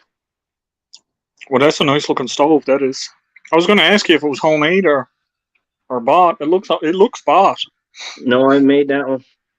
Mm. Hold on, I got to catch up on the chat. Here. Now what I'm saying. Gimbals are great to use though. They are. The snow melting off the roof coming in, sure. Danny spot you got there. Yeah, it is beautiful. Your friend Alex, he's from the Goulds area. Are you from the Goulds area? I'm from Petty Harbour. Pretty close to the Goulds. Pretty close to the Goulds, but nope. Didn't recognize the accent anyway. Jailbait says, "At night, the tender type, go easier." Sorry, It's what's your interesting. thing? It's interesting how you meet people on here. I just recently met a guy that Oh, lives out in Shay Heights. He's only about 10 minutes away from me, oh yeah. and now in the goals. Okay, Ellie. Nothing wrong with that. You said does wax does wax help ignite, or is tinder type material? So wax doesn't help ignite anything. Wax just helps it burn more efficiently. Yeah, it'll keep Wax it burning is actually, longer. yeah, that's all it is. Wax actually makes it harder to ignite. But once it does ignite, the wax, once it hits its thermal temperature, it becomes a fuel source and starts to burn in replace of whatever it is you started. Because, well, I mean, that's why a wick, you light a wick without the wax, it'll burn away in seconds. But you put wax there and it becomes a fuel source, right? Yeah, that's how you get these little emergency candles that last 8 hours. And it's Yeah, just a regular size candle, 4, 5, 6 inches tall, yeah, half an inch on around, and when you light it, it lasts about 8 hours. That's yeah. why, because the wax itself is what's burning. How do you feel about? Because I've never done this, but the petroleum jelly in cotton swabs. Oh, I've done that. Have you? Uh, I mean, it That work works. good? Oh, it works great. It works really good as long as you don't use too much of it. It's better just to like kind of like scoop a little bit and dab it. Because once again, the petroleum jelly takes a little harder to ignite. You need to get the cotton lit first. So, uh, if you can dip it in there on one side, or make sure it doesn't like permeate to the center, so you can tear it open and get it started, it works great. There's nothing. I mean, Okay. it's like anything else. It works the same as a wax. It just helps it burn a little longer. That's all. I mean, I if you're was going to the I was dollar store, what's that? I was wondering about that because I know I see so many people they swears by it. Oh, petroleum jelly on cotton balls, and I'm like, I know that's basically making like a mini candle, but how well does it work to use for like a ferro rod or something like that? It's one thing if you can light a lighter to it, Yeah, it's you know. exactly the same as a candle. It's just it's going to burn quicker and faster and hotter. But Mm. it's a good medium right between wax and nothing. Um, but that's like this stuff here you get at the dollar store. This is just a fire starter from the dollar store. Hold on, let me fix the camera here a little bit. She's But them falling over. ones that's almost like a press board. What's that? Is that the ones that's almost like a press board with wax in it? Yep, yep. That's exactly. It's Yeah. like a particle board. Yep. Yep. And Yep. then what all I do with this is I'm just gonna crack a piece off. I usually just cut into like the edge of it and create like a little bit of a wick. That's all. Some people will just scrape at it or something. That's all I do, like that. I got them. What I did with them was I scored them and broke them in half. And where Yeah, you break the whole thing in half, then that edge usually is a bit fluffy and like that. And that way I get twice as many out of them. yeah. And that'll burn by itself probably for a good 20 minutes or so. Yeah. And Gives you lots if of you time smell to it, get your fire going. Right? if you smells it, it smells really nice because all you get these at the dollar store. All it is recycled fiberboard, or like they'll use like a cardboard blended up, so it's basically little fibers, and it's just soaked in recycled candles. That's it. That's why it smells so nice, because it's old candles that people use, smelly Candle candles. wax. Yeah. Yeah, that's all it is. I mean, easy enough. Another one is lint. The wife used to make get lint from the dryer. Ireland. Yep. Yeah, and she roll that up and then melt down some. You can use crayon wax and just dip it and then hang it up the dry. So it's coated with wax on the outside, and when you break it open, it's still dry on the inside. You get it going, she'll light right up. Hey, Jamie. Lower Michigan Hiking and Camping just popped in. Hello, oh, my backstep. Oh, yeah, he was here That's, earlier. yeah, that's Jamie. He's a good fella. Yeah. How you Yeah, guys I'm like being hoping. back in I lab? just, I love being back in lab, the RC custom hats. I've been trying to get back here since I left. If I'm not on the island, I want to be in Labrador. Put it that way. it's nice to be in familiar territory. Yeah. even if it's a different area. When I go camping, I put matches in an old plastic aspirin type container. What say you? But so that's great. I'm a firm believer you should always have several fuel sources. Most of my videos when I'm out like doing something, especially if I'm far enough away, something like that's perfect. I had videos where I get stuff going with a ferro rod. I've had videos going where I've made my own striker, and I'll use quartz because I can't find what is it normally? What do you use normally for striking? It's what's it called? What's the rock that you normally use this? Me, quartz, but flint. Flint. Flint. Geez, Yep. my goodness, I had a brain fart. Flint. I've never found flint like in the wild. I don't even know if we got it around there. But quartz, we got lots of quartz, and quartz will work almost just as good if you got a nice solid white piece of quartz, right? What a lot of people don't realize, the quartz is actually stronger than the hardened steel. Yeah. So what's happening is when you strike your striker with the quartz, I'm not talking about a ferro rod, I'm talking about actual iron. Carbon steel. Strike it, the quartz is actually shaving off a little micro sliver of the steel. And the friction that causes it to heat up enough that it oxidizes as it goes through there and burns. And that's why you get that nice spark, right? The best thing to use for that, if anybody's out there interested in making a striker, is a good quality file. Get a good quality file, heat it up in a forge or a couple propane, and then you can hammer at it and fold it, make it however you want in whatever shape you want. And you hit that off, getting rid of the ridges, because the ridges will start to tear through any kind of flint or anything you got. Try to flatten it out a bit. But that there would be the best kind of the hardened steel. You need a high carbon steel for that, right? Yeah. So any kind of high carbon tool steel will work. And from my experience, the best thing to use is old foils. Old foil, yeah. And you go to like thrift stores, sometimes you get a bunch of them for a few bucks. Yeah. Al's outdoors just. And hey, Raymond. Hey, Al. How's it going, buddy? We got a couple Al's in here now. Hey. Meet Al. Yeah. I watch his a good bit of his stuff. Yeah. He had a short go viral. He went from Al, tell us how many subscribers you had before that short, and then now you're up to over 8,000. Holy crap! Wow. He went from I can't remember what he had before it. And the nice thing is his short is actually exactly what his channel is about, was just trapping. His short was him with a I think it was a bobcat in his trap. I think I saw that one. Yeah, it's only short clip. Yeah, I think viral, man. He's well deserved. He was at 1,800. Wow. Yeah. Congratulations. That's excellent. I love to see stuff. You were at 1,800 before it went viral. Is that correct, Al? I could be wrong. And then now you're up over 8,000 or something?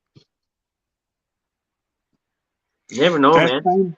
That's fantastic when you can get a video like that goes viral and it blows your channel up like that. Because, I mean, like, I've had people say to me, because, on my lives and this, Doris, right?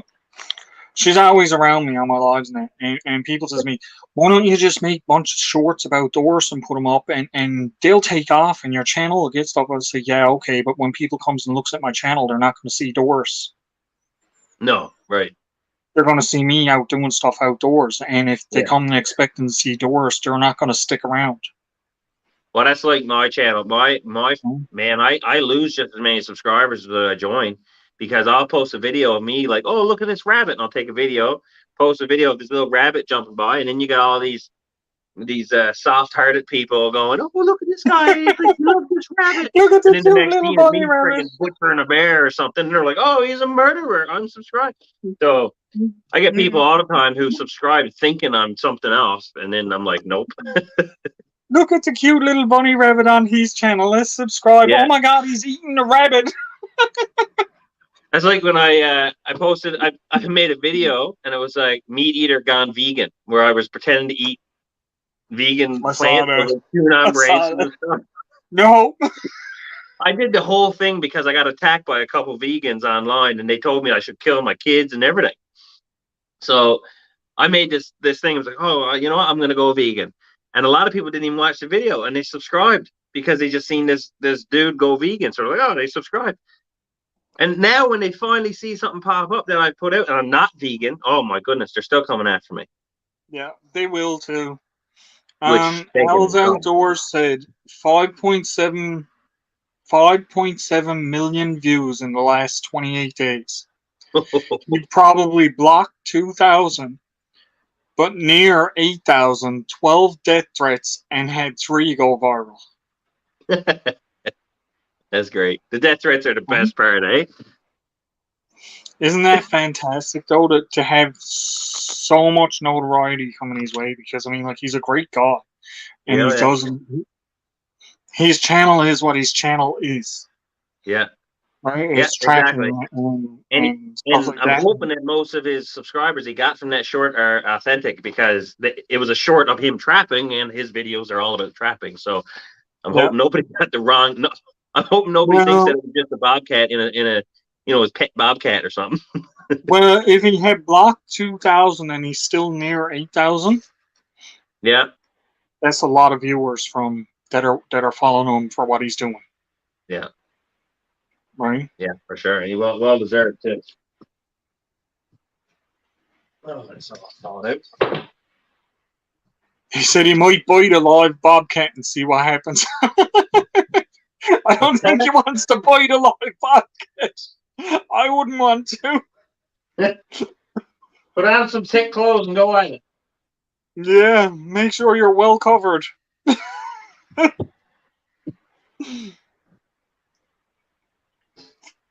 All right.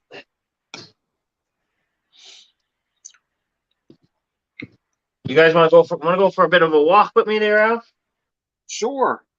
I'm just gonna go up the other side of the camp here, just through the woods a little bit, and have a quick look around. Yes, Okay. nothing wrong with it. Oh, looking out that window there now, eh? Look at that. Hold on, I got it. Oh, God. Stupid gimbal don't want to work. Give me a second. We don't have, I don't even have any snow here on the ground, you know? No. The water's rough. I can show you the rough water out the window, but there's not even, look at that. Looking out that window, eh? Nothing like it.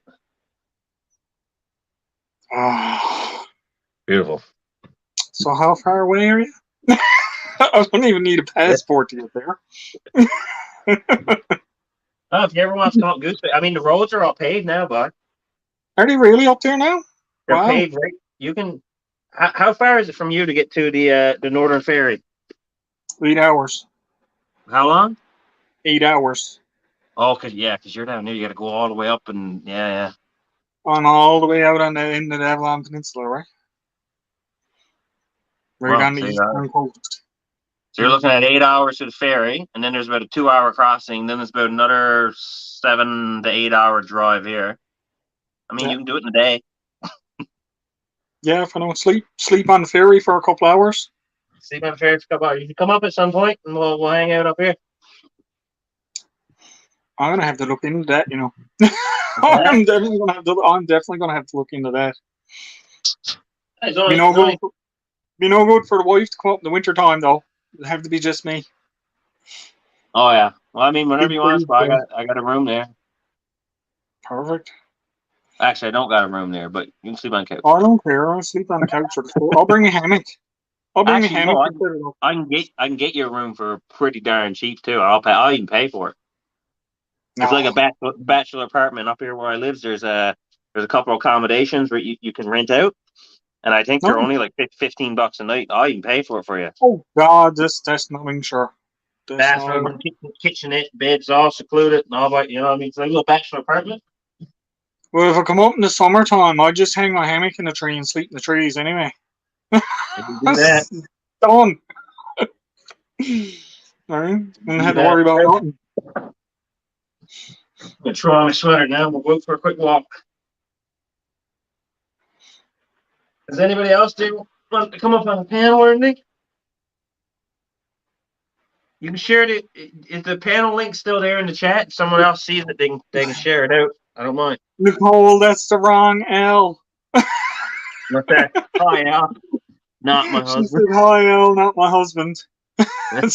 There's another guy comes in, Alvin Lewis, because my name is Yeah. Alvin, and there was a big thing going around. They all thought I had a ghost account, and that was me. I'm like, that's not me. How is it me? They're online with me, Yeah. right? And they all now then as the big thing starts going now is hi Alvin, not me. And Nicole says, "Hi Alvin, not my husband." He comes in and hi Nicole, not my wife. What? I gotta switch my camera over. Give me a second there, just in case I backs out here. Camera No 2. sweat. There we go. If I'm unmarried, I ain't scared.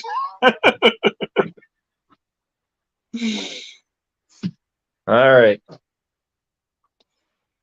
Okay, go out there for a quick walk. Let me close off the stove a little bit. There we go.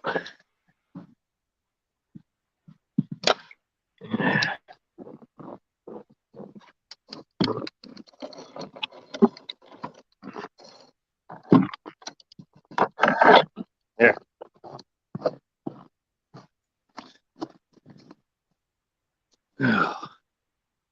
I don't know what So it is. that cabin, that cabin that you're at, is that an old cabin that you had there, or was it someone else's, or? So this cabin used to belong to, it was put together a long time ago by people employed by my employer. And it was part of like it was part of that it's part of the people I work for. It was part of that, but then it's gotten forgotten about for years, and it's just been sitting there and decrepit and falling apart. So I took it upon myself to bring it back to a little bit of its former glory so people can start using it again. Nice. I'm just the main one to use it right now because, well, just no one else is using it. Plus, I only got the one key until I can change the lock to a combo lock. But And people are probably not looking for it anyway. If it was falling apart anyway, people that did come across it before are probably thinking, okay, well, it was no good going there because it's falling down. well, there's people been here for 3 years and they didn't even know this thing existed until I got here. Oh. Well, there you go, right? They were like, "Oh crap! I didn't even know this was here." I was like, "Yep." Cool. And if someone didn't do it, there wouldn't be nothing left by the time I left this No, place. that happened to a cabin that my dad had built. People stopped using it. I wasn't going in the woods and that at the time, and when I finally did get back to where the cabin was, it was just all in shambles. The stove and everything was all gone, and the whole cabin was collapsed down. And Yeah. bear, Rabbit button. rabbit, Rabbit in there. rabbit. Here's something a lot of people don't know. All I could see was the big print in the snow. Now, looking at that rabbit, this way, left or right? Which way that rabbit going? He was headed to the right. Nope. No, to the left. Most people, Yeah. Most people get confused with this. When a rabbit's moving, his front paws touches right here, and then his back paws ahead of him. Yeah, his back paws comes out in front of him. He's actually going that direction. You can tell by the nails too, right here on the edge, where the nails was clipping the snow. But that's something a lot of people don't know when it comes to tracking rabbits. Look in there. Oh yeah, all kinds of tracks down here. There's no snow here for me to track anything. No, we just got this. We had all kinds of snow, and then we got 3 days, and it melted and went away to nothing. We had a little bit of snow falling today, and it didn't even stick. It just gone. It's gone, eh? But it's cold, right? It's cold, damp cold. So Yeah. It's hard to do anything. You guys got any snow in the next week coming up? End of the week, I think there's supposed to be a couple of flurries, but that's it. Like I said, See, I think Wednesday is supposed to be raining again. now when I says rabbit, I mean hare. Like Yeah. everyone else in Newfoundland, we got hares. But see, this is what I was saying earlier in the chat. If anybody's still sticking around who heard me earlier, I was talking about how the best place to look for rabbits is between where spruce forest meets a birch patch, because they love to eat the birch and stuff, or redwood or dogwood, whatever they call it. Because this is where they like to hang out. Hare don't dig holes like rabbits. They just stay above ground, but under these little natural shelters and stuff. So the spruce and the pine gives them all that shelter, but the birch gives them all that food. This is pretty thick spruce here. Goodness gracious, where am I going? That's something, that gets a lot of people. Down in the southern areas and stuff where they have the hardwood forests and everything. They're saying, oh, well, you're walking through the forest. It's only easy. Not in Newfoundland or Canada, it's not. Yeah. It's all undergrowth forest. It's all bushes and shrubs and tangly things. And every step you take, you're getting tangled up and stuff. Yeah. Oh, the thickets too. Those. Oh my goodness. And the transition from out of the forest into the forest, or into the forest out of the forest, is usually the worst. One of the worst parts, I find. Yeah. Well, see, this is the thing about Labrador. Why the landscape? I keep saying like the rolling hills. You could be walking along like I am here, and all of a sudden, it's downhill. Downhill, and it goes downhill. Like all of a sudden, you're almost eye level with the tallest trees. It just drops off. Well, there's not much I can show you out here, but there is a lake. There is a lake not far from here. If you look through here, see a little bit of clearing in there? Yeah. Yeah, there's a lake out there. Yeah. I was hoping this was going to be a little more cleared back here. See if it would be a nice spot to put a few rabbit traps, but I only sees the 1 or 2 tracks. Oh, see what's back here.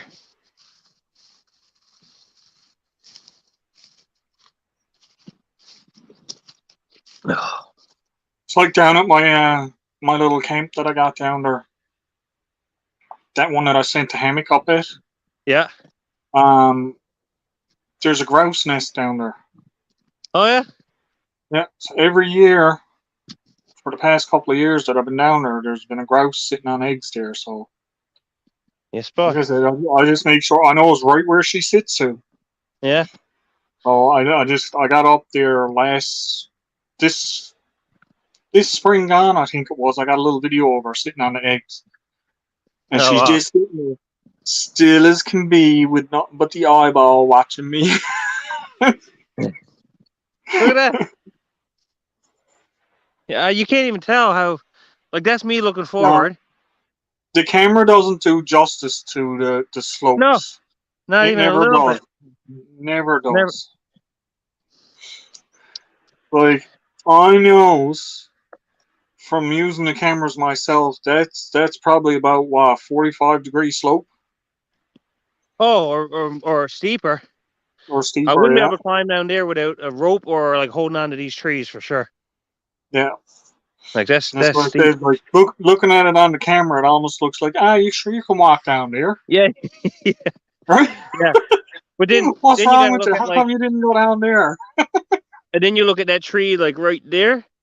And that tree is probably what, 5, 10, 15, 20, 30. That's probably about a 30, 35 foot tree. And you're looking over top right there. And I'm level with it right there. Right. It's really hard to tell because like the tree next to me goes up. And that one's level almost. Jeez. Anyways. Let's not go down that one. Can't go down there.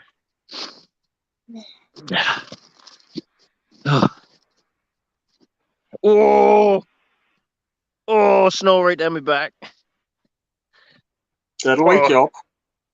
What's everyone saying here now? Back from looking for coyote and bobcat tracks. Came home, watched rabbit tracks. Who's that? Let me see.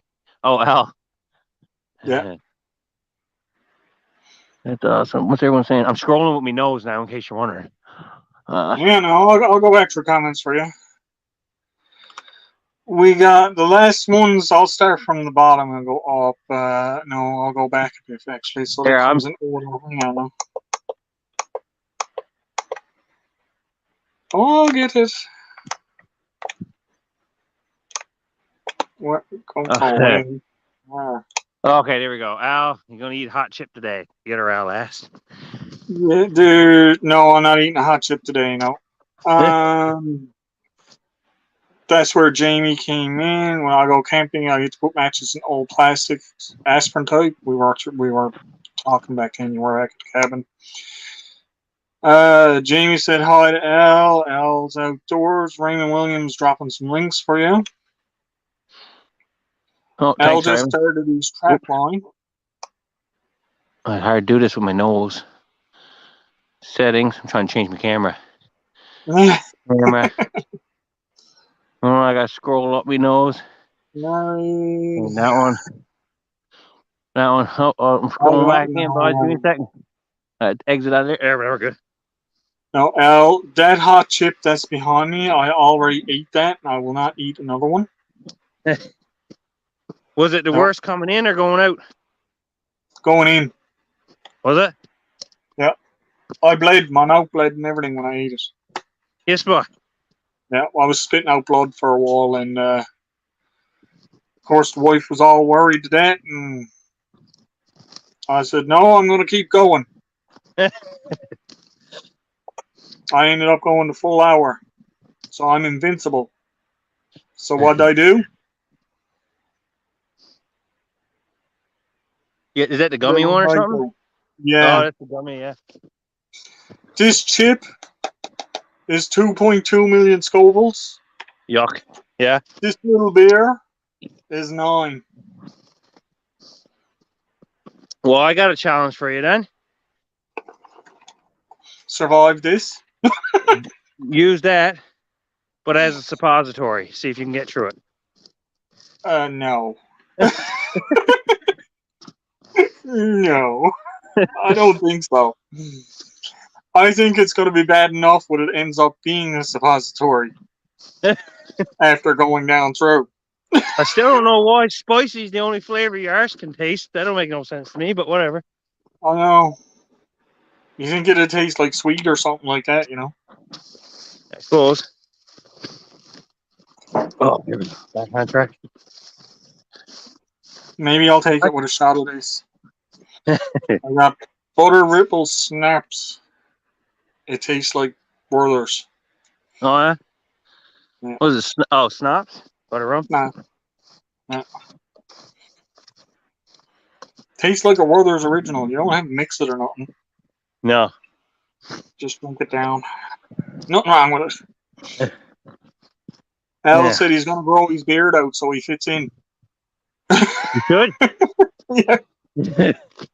You should. I'm not shaving. I told him I got 3 years up here. I said I'm not going to shave. Not shaving my head. Not shaving my beard. I'm going to see how homeless I can look in 3 years now when I'm done up here. I'm here for 3 years. I just started my hair growing out there not that long ago, and it's already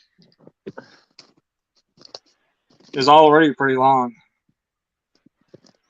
So, oh yeah. After 3 years, I can imagine what you're going to look like. Huh?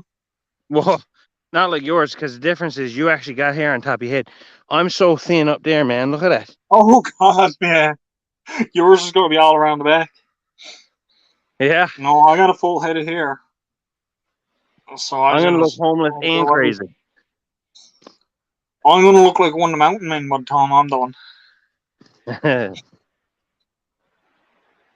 I lost me footsteps here now. Where? Whatever. I'll make my own path again. Get out of my way, trees.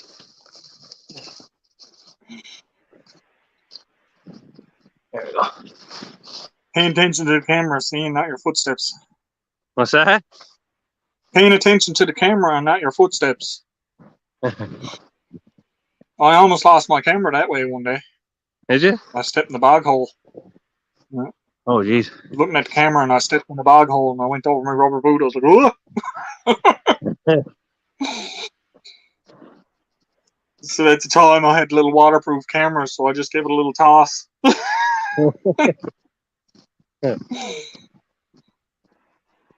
Yeah. There's a couple of That's a rabbits up here, but beautiful. not enough that makes me want to come and get a couple. I'll have to Yeah. find somewhere else. Well, my beard goes more gray along I'm outside because the ice starts accumulating now, huh? Froze. Yeah. Mine's almost, well, if the blue wasn't in it, it'd be grey anyway. Yeah. The thing is, when I get out in the sun, you can't see the blue. No. It looks all grey when I'm out in the sun, but when I get in here in with the light Yeah, you bulbs, can see it.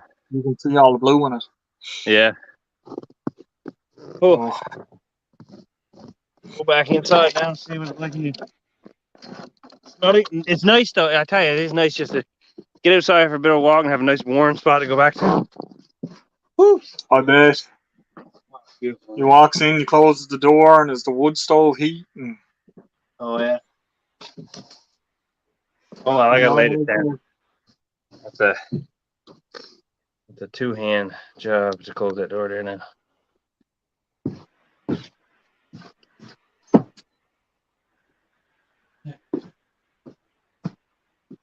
Oh. I'll never forget my first moose hunt, you know. No? Not because of the moose.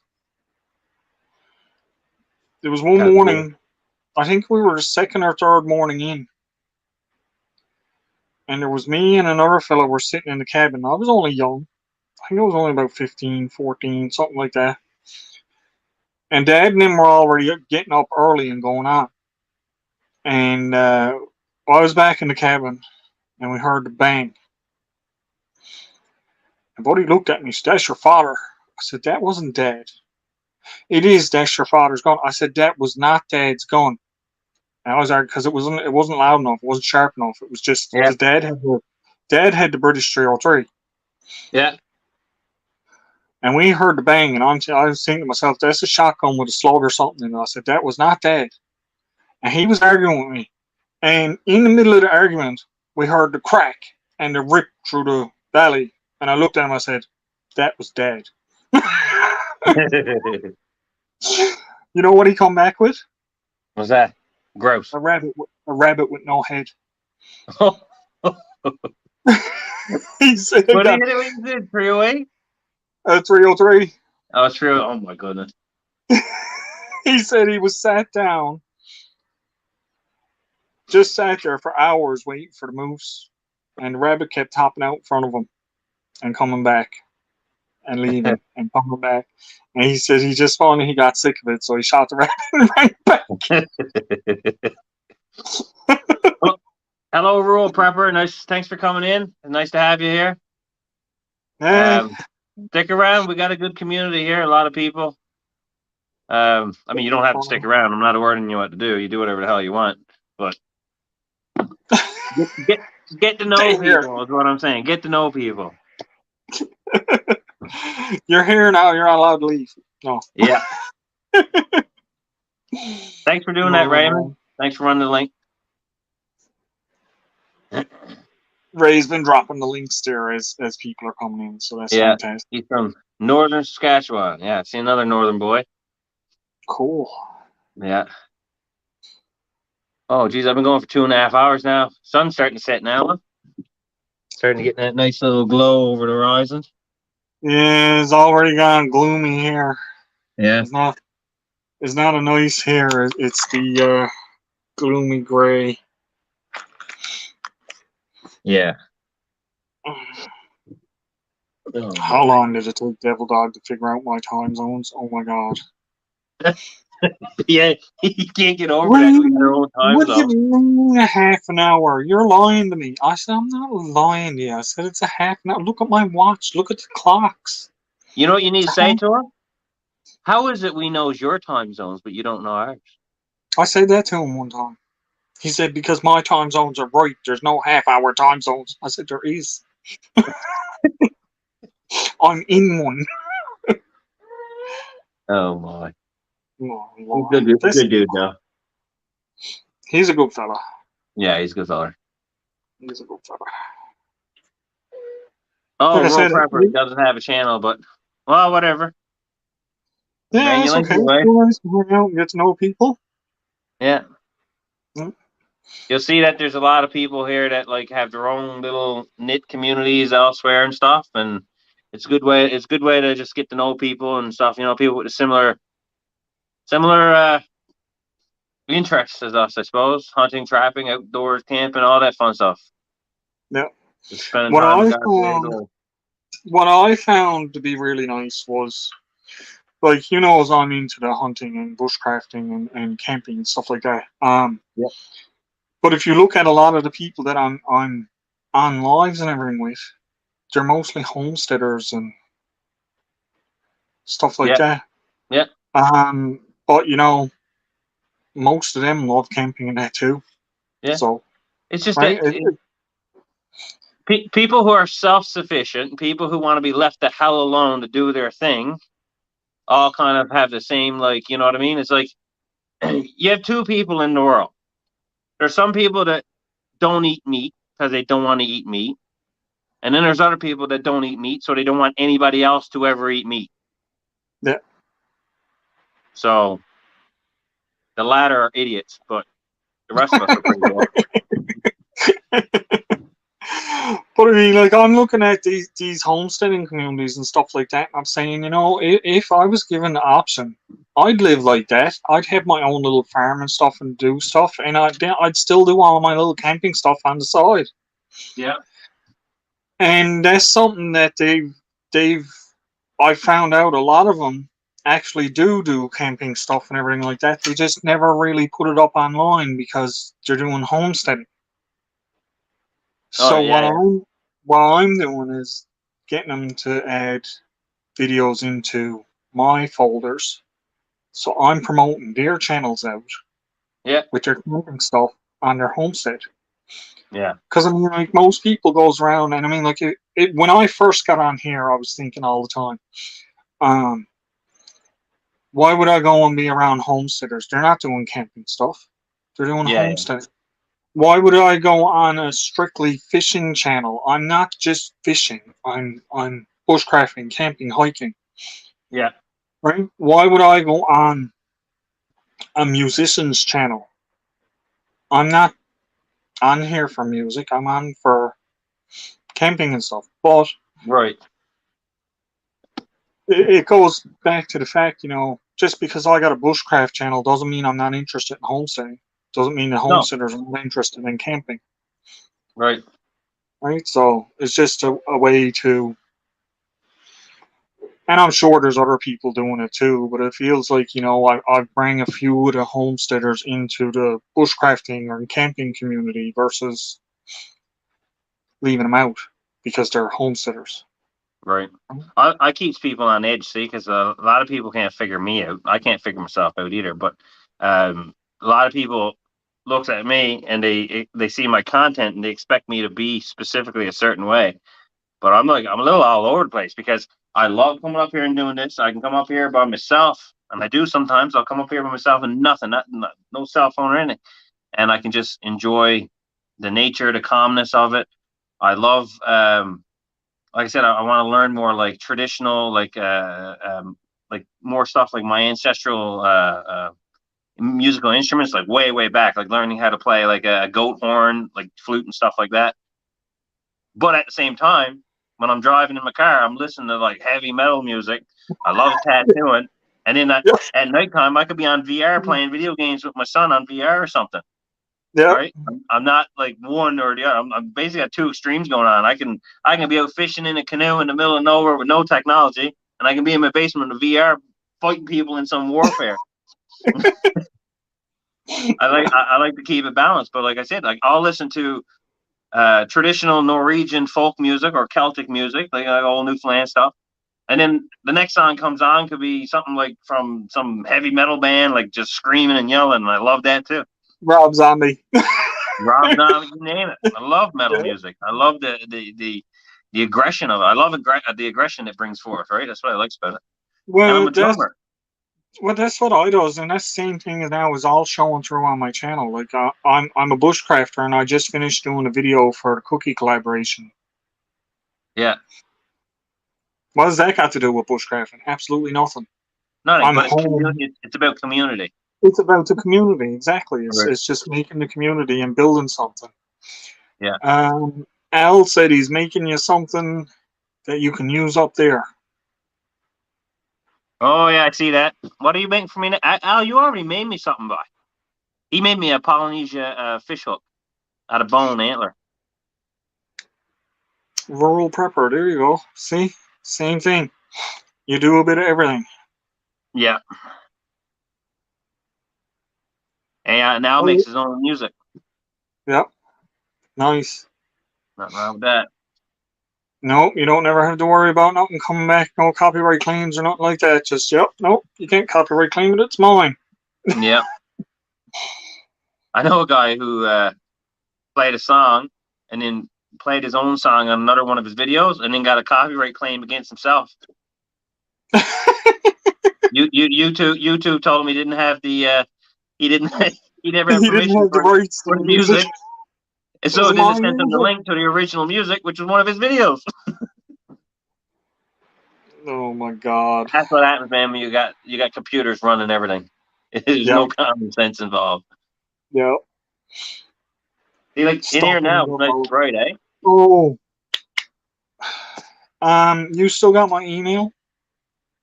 Yours? Should. Yeah. Okay, can you send me your new address?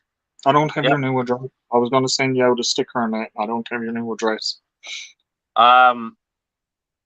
Didn't you send me a sticker a while ago? Yeah, but I got new ones now. Okay. I got a few stickers that I haven't even. I just got stickers from Mark J. Larson the other day, and still sit. I haven't done any like sticker video. I just haven't done any lives No, forever. that's all right. I just I got that, and I got I'm sending out Christmas cards and that to everybody, and I wants to make sure that you're on the list because I had your old address, but that was back. That was for Nova Scotia. And I said, no, go send it there. Yeah, remember it? Yeah. You pulled a So phone. whenever No. you get a chance, just shoot me an email. That's all. Yeah, well, if I don't remember, then you just remind me because I got memory of a goldfish. So What did look you how just dark say? it gets in here now. When I turns on, I got that floodlight I installed. See, I got it hooked up to a car battery down there. Oh, Okay. nice. It's just a little bit dark without the lights on. Yeah. Now, what? I gotta start getting my stuff ready for tomorrow. You know. What's that? I said I gotta start getting my stuff ready for tomorrow. Yeah. I can do that while you're here because I'm in the room. Get up doors. I'm going to be cleaning this up soon because I'm going to head back before it starts getting too dark. Just because I'm on my side by side, and I do got a section from snow. Oh, But I am kind of in the middle of nowhere, and the only reason why I got cell service here is because I'm up on the ridge. yeah. When I went So down you're over up the above. ridge, I only had one bar, but still worked. What's everybody else saying here? Let me just catch up on the chat right quick. Sorry if I missed anyone's comments earlier. No, we Copyright were claims caught on up on the songs, comments. The only new stuff was Al. He said he got 2 copyright claims on a song he wrote. Proper dig. I would have took myself to court and won. Yes, yeah. You really could have put that one sort of ringer and won it. Yeah. Doris, stop screaming. What's that? Doris is down there screaming. That's because I sat up and she wanted to lay down.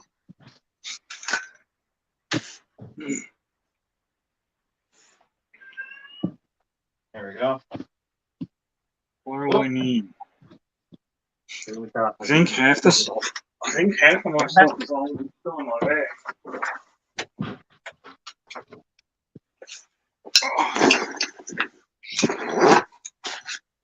Gloves, sleeping pad. I don't need the 10 by 10. I do need the ground sheet. I don't need the tent pegs.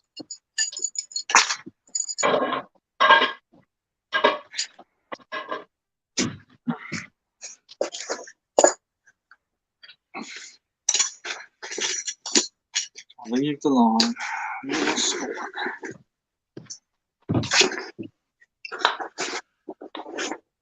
Yeah, I'm gonna go up and I'm gonna sleep in the natural shelter that I built, Yeah. and that's where I'm gonna sleep for tomorrow night. So I'll be exposed, but I got a fire next to me.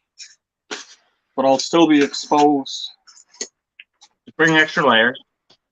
Oh yeah, well I got my sleeping bag and it's my good ferro rod. Get out of there, you. Do you see this? This is what it's like getting ready to go camping with a cat. Do you That's a good mind? shot. You're up the arsehole. She's trying to climb in the backpack. I love cats, man. I'm a big cat fan. I got 2 cats now, but they don't care for me too much. It sucks because I love cats. Oh, this one don't leave me alone. She's like a little dog. She follows me everywhere. I had a cat named Joseph. I had him for over 16 years. I had to put him down. When I put him down, I was double his. I had him for half my life. God. I put him down. I think I was 32 or 33, and I had him since I was 16. Jeez.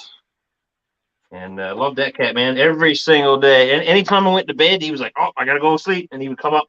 I'd lie down like this, and he'd lie right there in the pit of my arm and just purr. And just his purrs would put me right to sleep, man. I couldn't stay awake. That's what this thing does.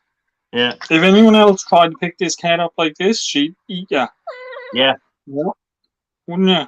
It's that's what I like about cats. Like most people who don't like cats don't like other people's cats. But if you got a cat that bonds you, it's a special relationship. Yeah. Well, she's well bonded to me. There's no doubt about that. She don't like Nicole. She chases Nicole across the kitchen and bites the backs of her legs. And then she'll sit down and look up at Nicole and be like, "What did I do? I didn't do anything." They got personalities, but that's the thing with cats. Like, if you don't know the cat personally, they all seem like they're the same. Yeah. They're not, though. They're completely different. Each one of them is their own.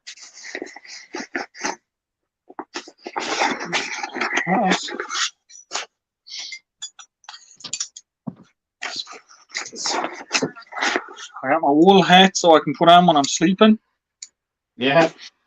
I got a change of clothes already in there.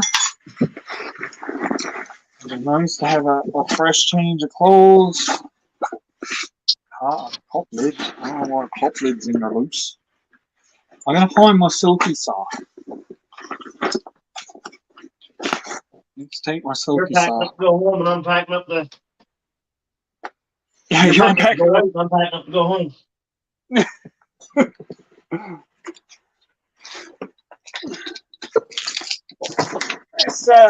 That's what she calls the odd couple. What's that? I said that's what she calls the odd couple. There it is. Yeah, you know, in all the while I was doing my bushcrafting and stuff, I've heard everything about these saws. The Gamboy, silky saw. Yeah. Oh, yeah. And I said, you know, I think it was my birthday or something. I said, I'm going to get me one and try it. Lives up to his reputation. Oh, they're good, buddy. I got the katana. Yeah? Now, the thing about those saws, a lot of people don't realize, is the teeth spacing plays a big role where you live geographically. Yeah.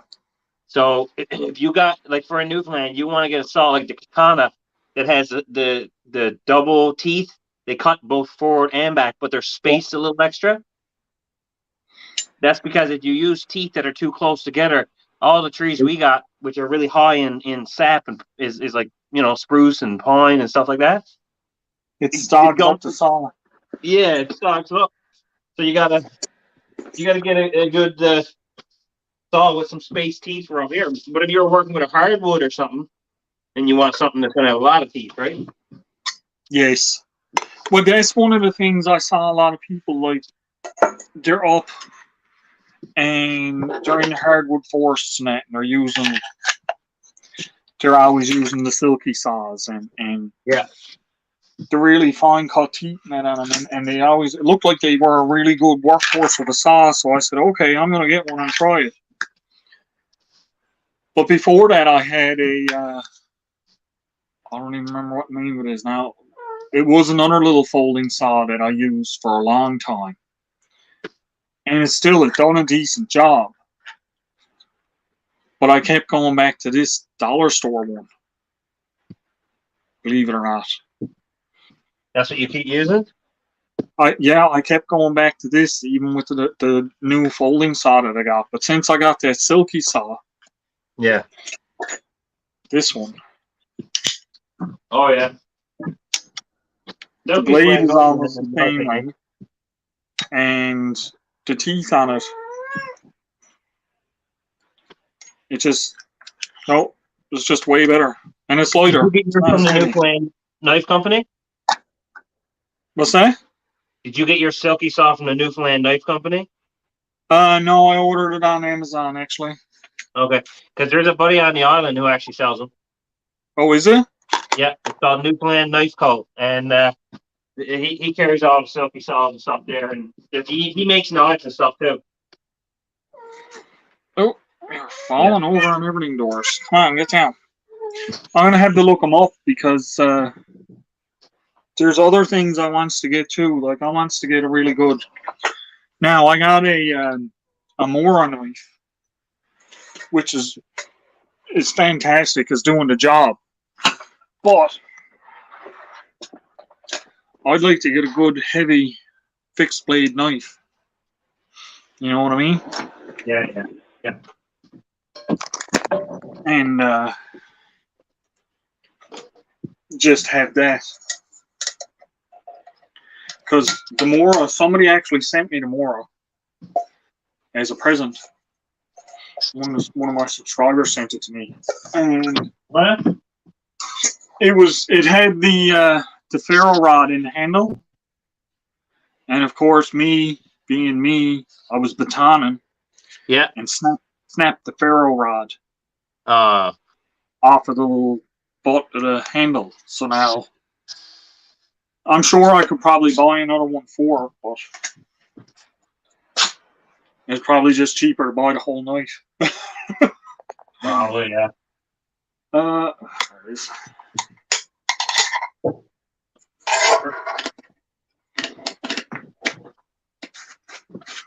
Hang that up. Go on.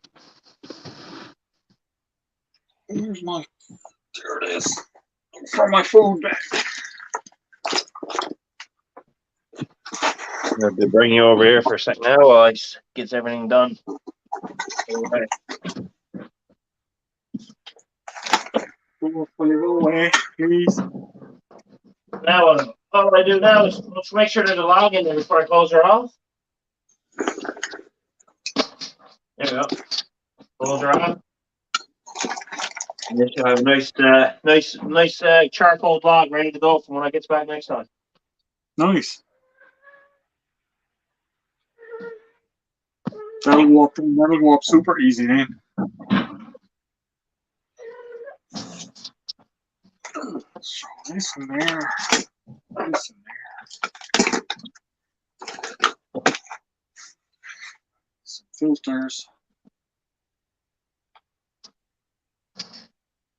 Finish my food bag downstairs. Bye-bye. What's they saying? I have the same silky saw. Works good for small trees. Yeah. I have several more knives. I was at the fair rod. I love them. Nice. This is my. I wouldn't say. I'm not gonna say it's my favorite knife. Did I put it away?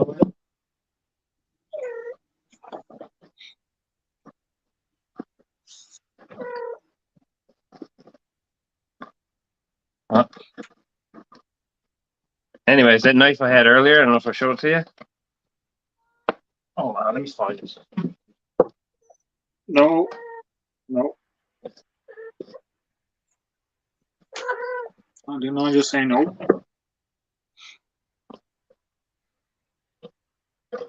I can't find it. Forget about it. Never mind.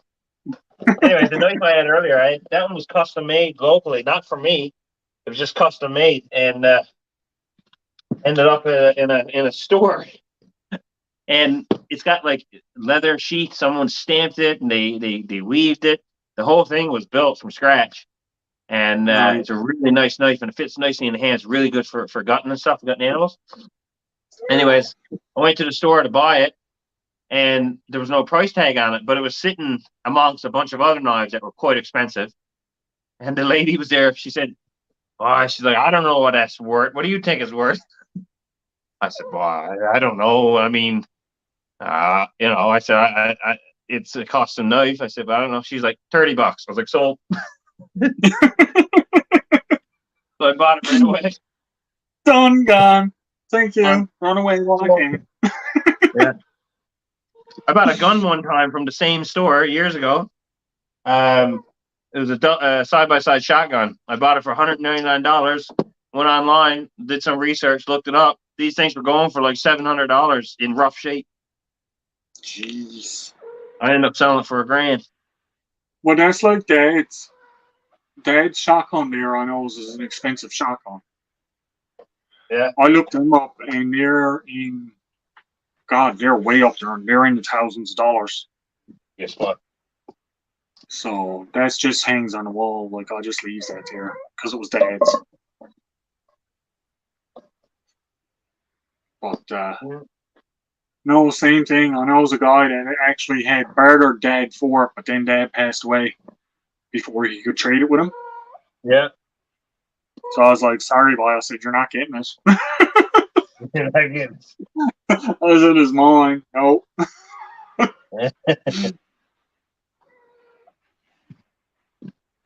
What are you doing, you little monkey?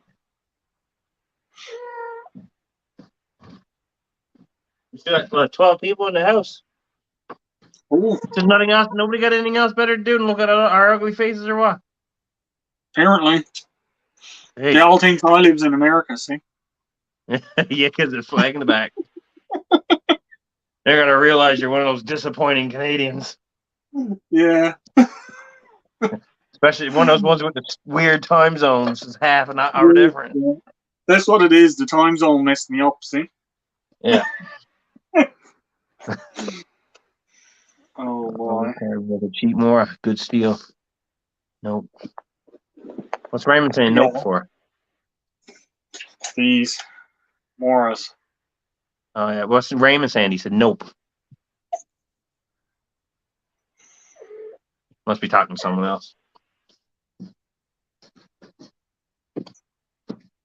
Maybe talking to Al for doing the carving with the cheap Morris. I'll be back in just a second.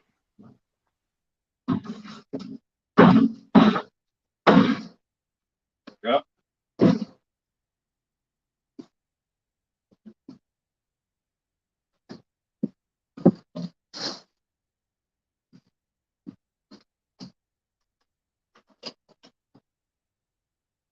Well, at least I know. Like this is the coldest I've had this stove going in this camp. So at minus 17, she goes pretty good. No problem at all.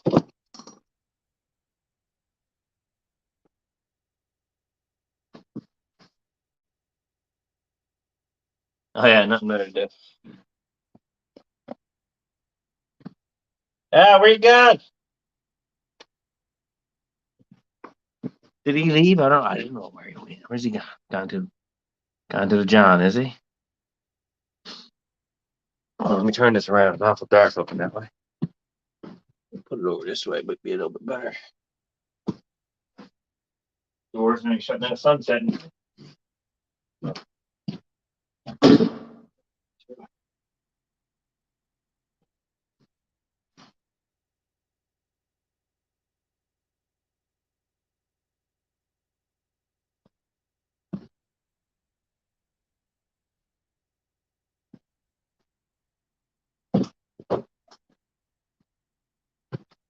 All right.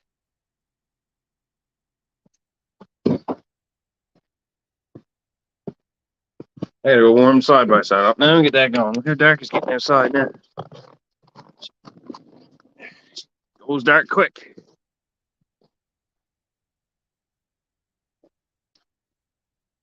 This thing going, warmed up.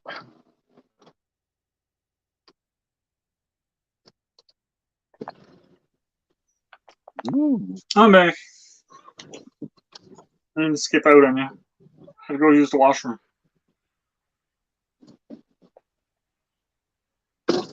I warmed that up now. That's probably one of my last days on side by side until, I mean, we're gonna have that awkward time where I don't have enough snow for the side. I got too much for the side by side and not enough for the screw. Yeah. Now, did you ever use the tracks on them? No. No? I was I've wondering if never they had were to because I've only owned that since I was in New Brunswick, and we just don't get enough snow there.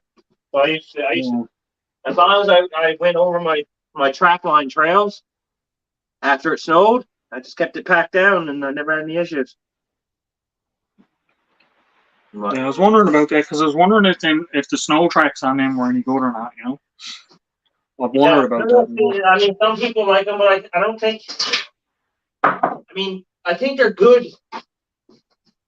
If you're going to be putting a track on it, just get a Skidoo. Yeah. I mean, it's $4,000 for a set of those tracks. Oh gosh, there's just as well to go buy Skidoo. You might as well go get a secondhand Skidoo and not have to worry about getting a giant machine like that stuck in the snow, you know? Yeah. Are you guys both from the East Coast? Yeah, we're both from Yes, we are, both from Newfoundland. We're both from Newfoundland, Royal Prepper. I'm currently up in Labrador right now for work, and he's still on the island.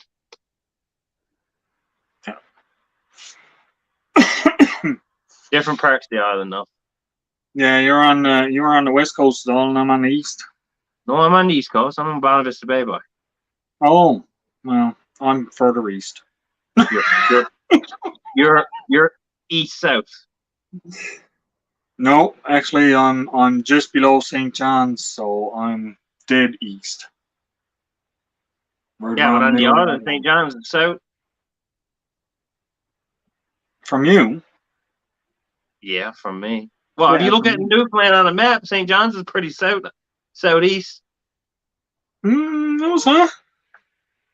Look Well, at your where is map it then? again. It ain't on top. It's on the bottom.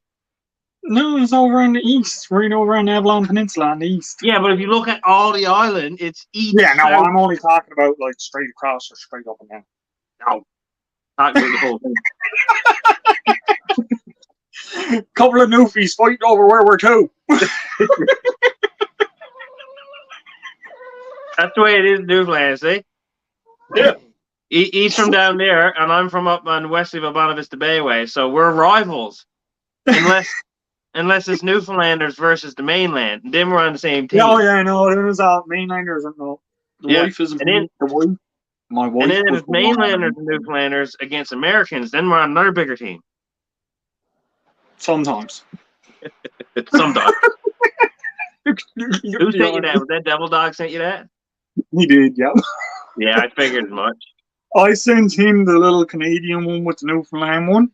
Yeah. And when he did it on his mail call, the next time I looked, he had it up on the wall next to the American flag. And I said, geez, Del Dog, I said, you know, it's nothing better than me looking at an American with a Canadian and Newfoundland flag hanging behind him. So he sent me this. But, you know, honestly, if I get the opportunity, I will move to the States. Yeah. I will. I'll go down to the lower states for sure.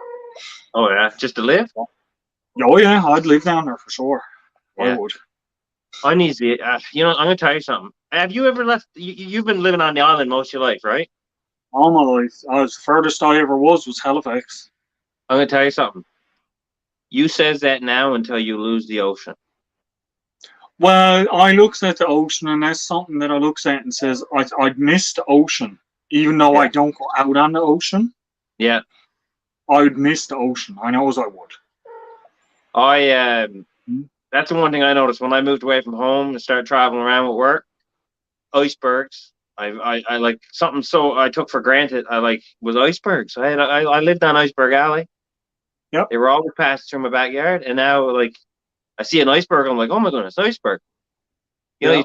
you take it for granted, same as the ocean and everything else. But I wouldn't mind having a spot like in Florida or something just for once in a while. But I don't know. I've been away from the ocean enough that even being here, it's like I long for it. I want it back. Yeah. I need I to. don't doubt. I'd be back for a visit because I would Yeah. do. I knows I'd miss the ocean. I would be back, but I would like to live down in the States. For yeah. Like I wouldn't Go mind with it. coming back here to visit once in a while, but I don't know. I that's just me. I remember going to North Carolina. It was in the And fall apparently spring. it's violet too. What's that? Apparently it's violet too. Oh yeah. He says, yeah, Yeah. I'm with you. I'm from Mount Pearl. Butter said she's with you. She's from Mount Pearl. Laugh out loud. Yeah. Butter's a I town. think don't that's hold that us against her, though. fighting. I think that's us fighting over who's where.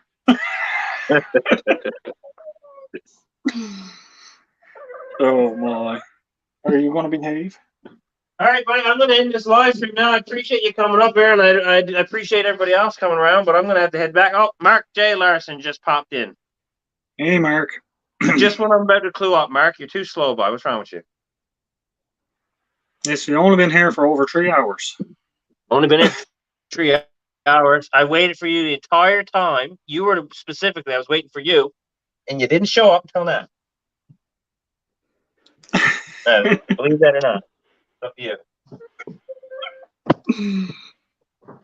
Too dark inside to do anything, and I'm pulling up here now.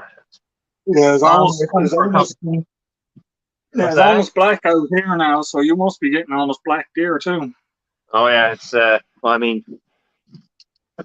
the camera does an okay job showing a little bit of it, but let's go over it's darker than that though. It's darker than that. The camera does keep it lighter. oh yeah. Oh, geez, I'm tripped up. Before it takes off here now. Right, guys. Oh, never mind. Clouds come in. I was hoping to show you a nice sunset, but clouds came in. Right there. Oh yeah. Oh well, no sunset for you guys. What? What's he saying? Oh, brother. What's he saying? Canadians. Canadians are what? Lowans? Oh, Lowans? Iowans. Iowans. Oh. I think that's an I. Looks like an L. Yeah, I don't know. Catch you guys next time. Yeah, thanks for coming in, Raw Prepper, and hanging out all this time. You were taking traps. Did you get anything, Mark? Or you can't disclose that now?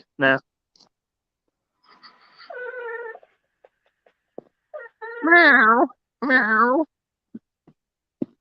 Getting scratches. Scratches, eh?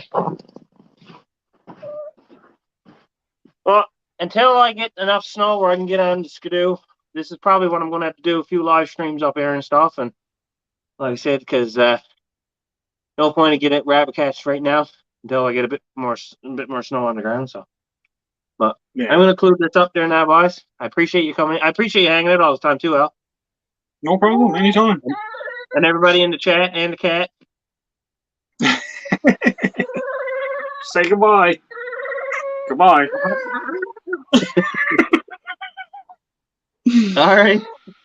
Thanks, everybody. She's Thanks for coming in. We'll do this again some other time. Show up next time, Mark. Jeez, boy. All right. See you. See you guys. Take it easy. Bye.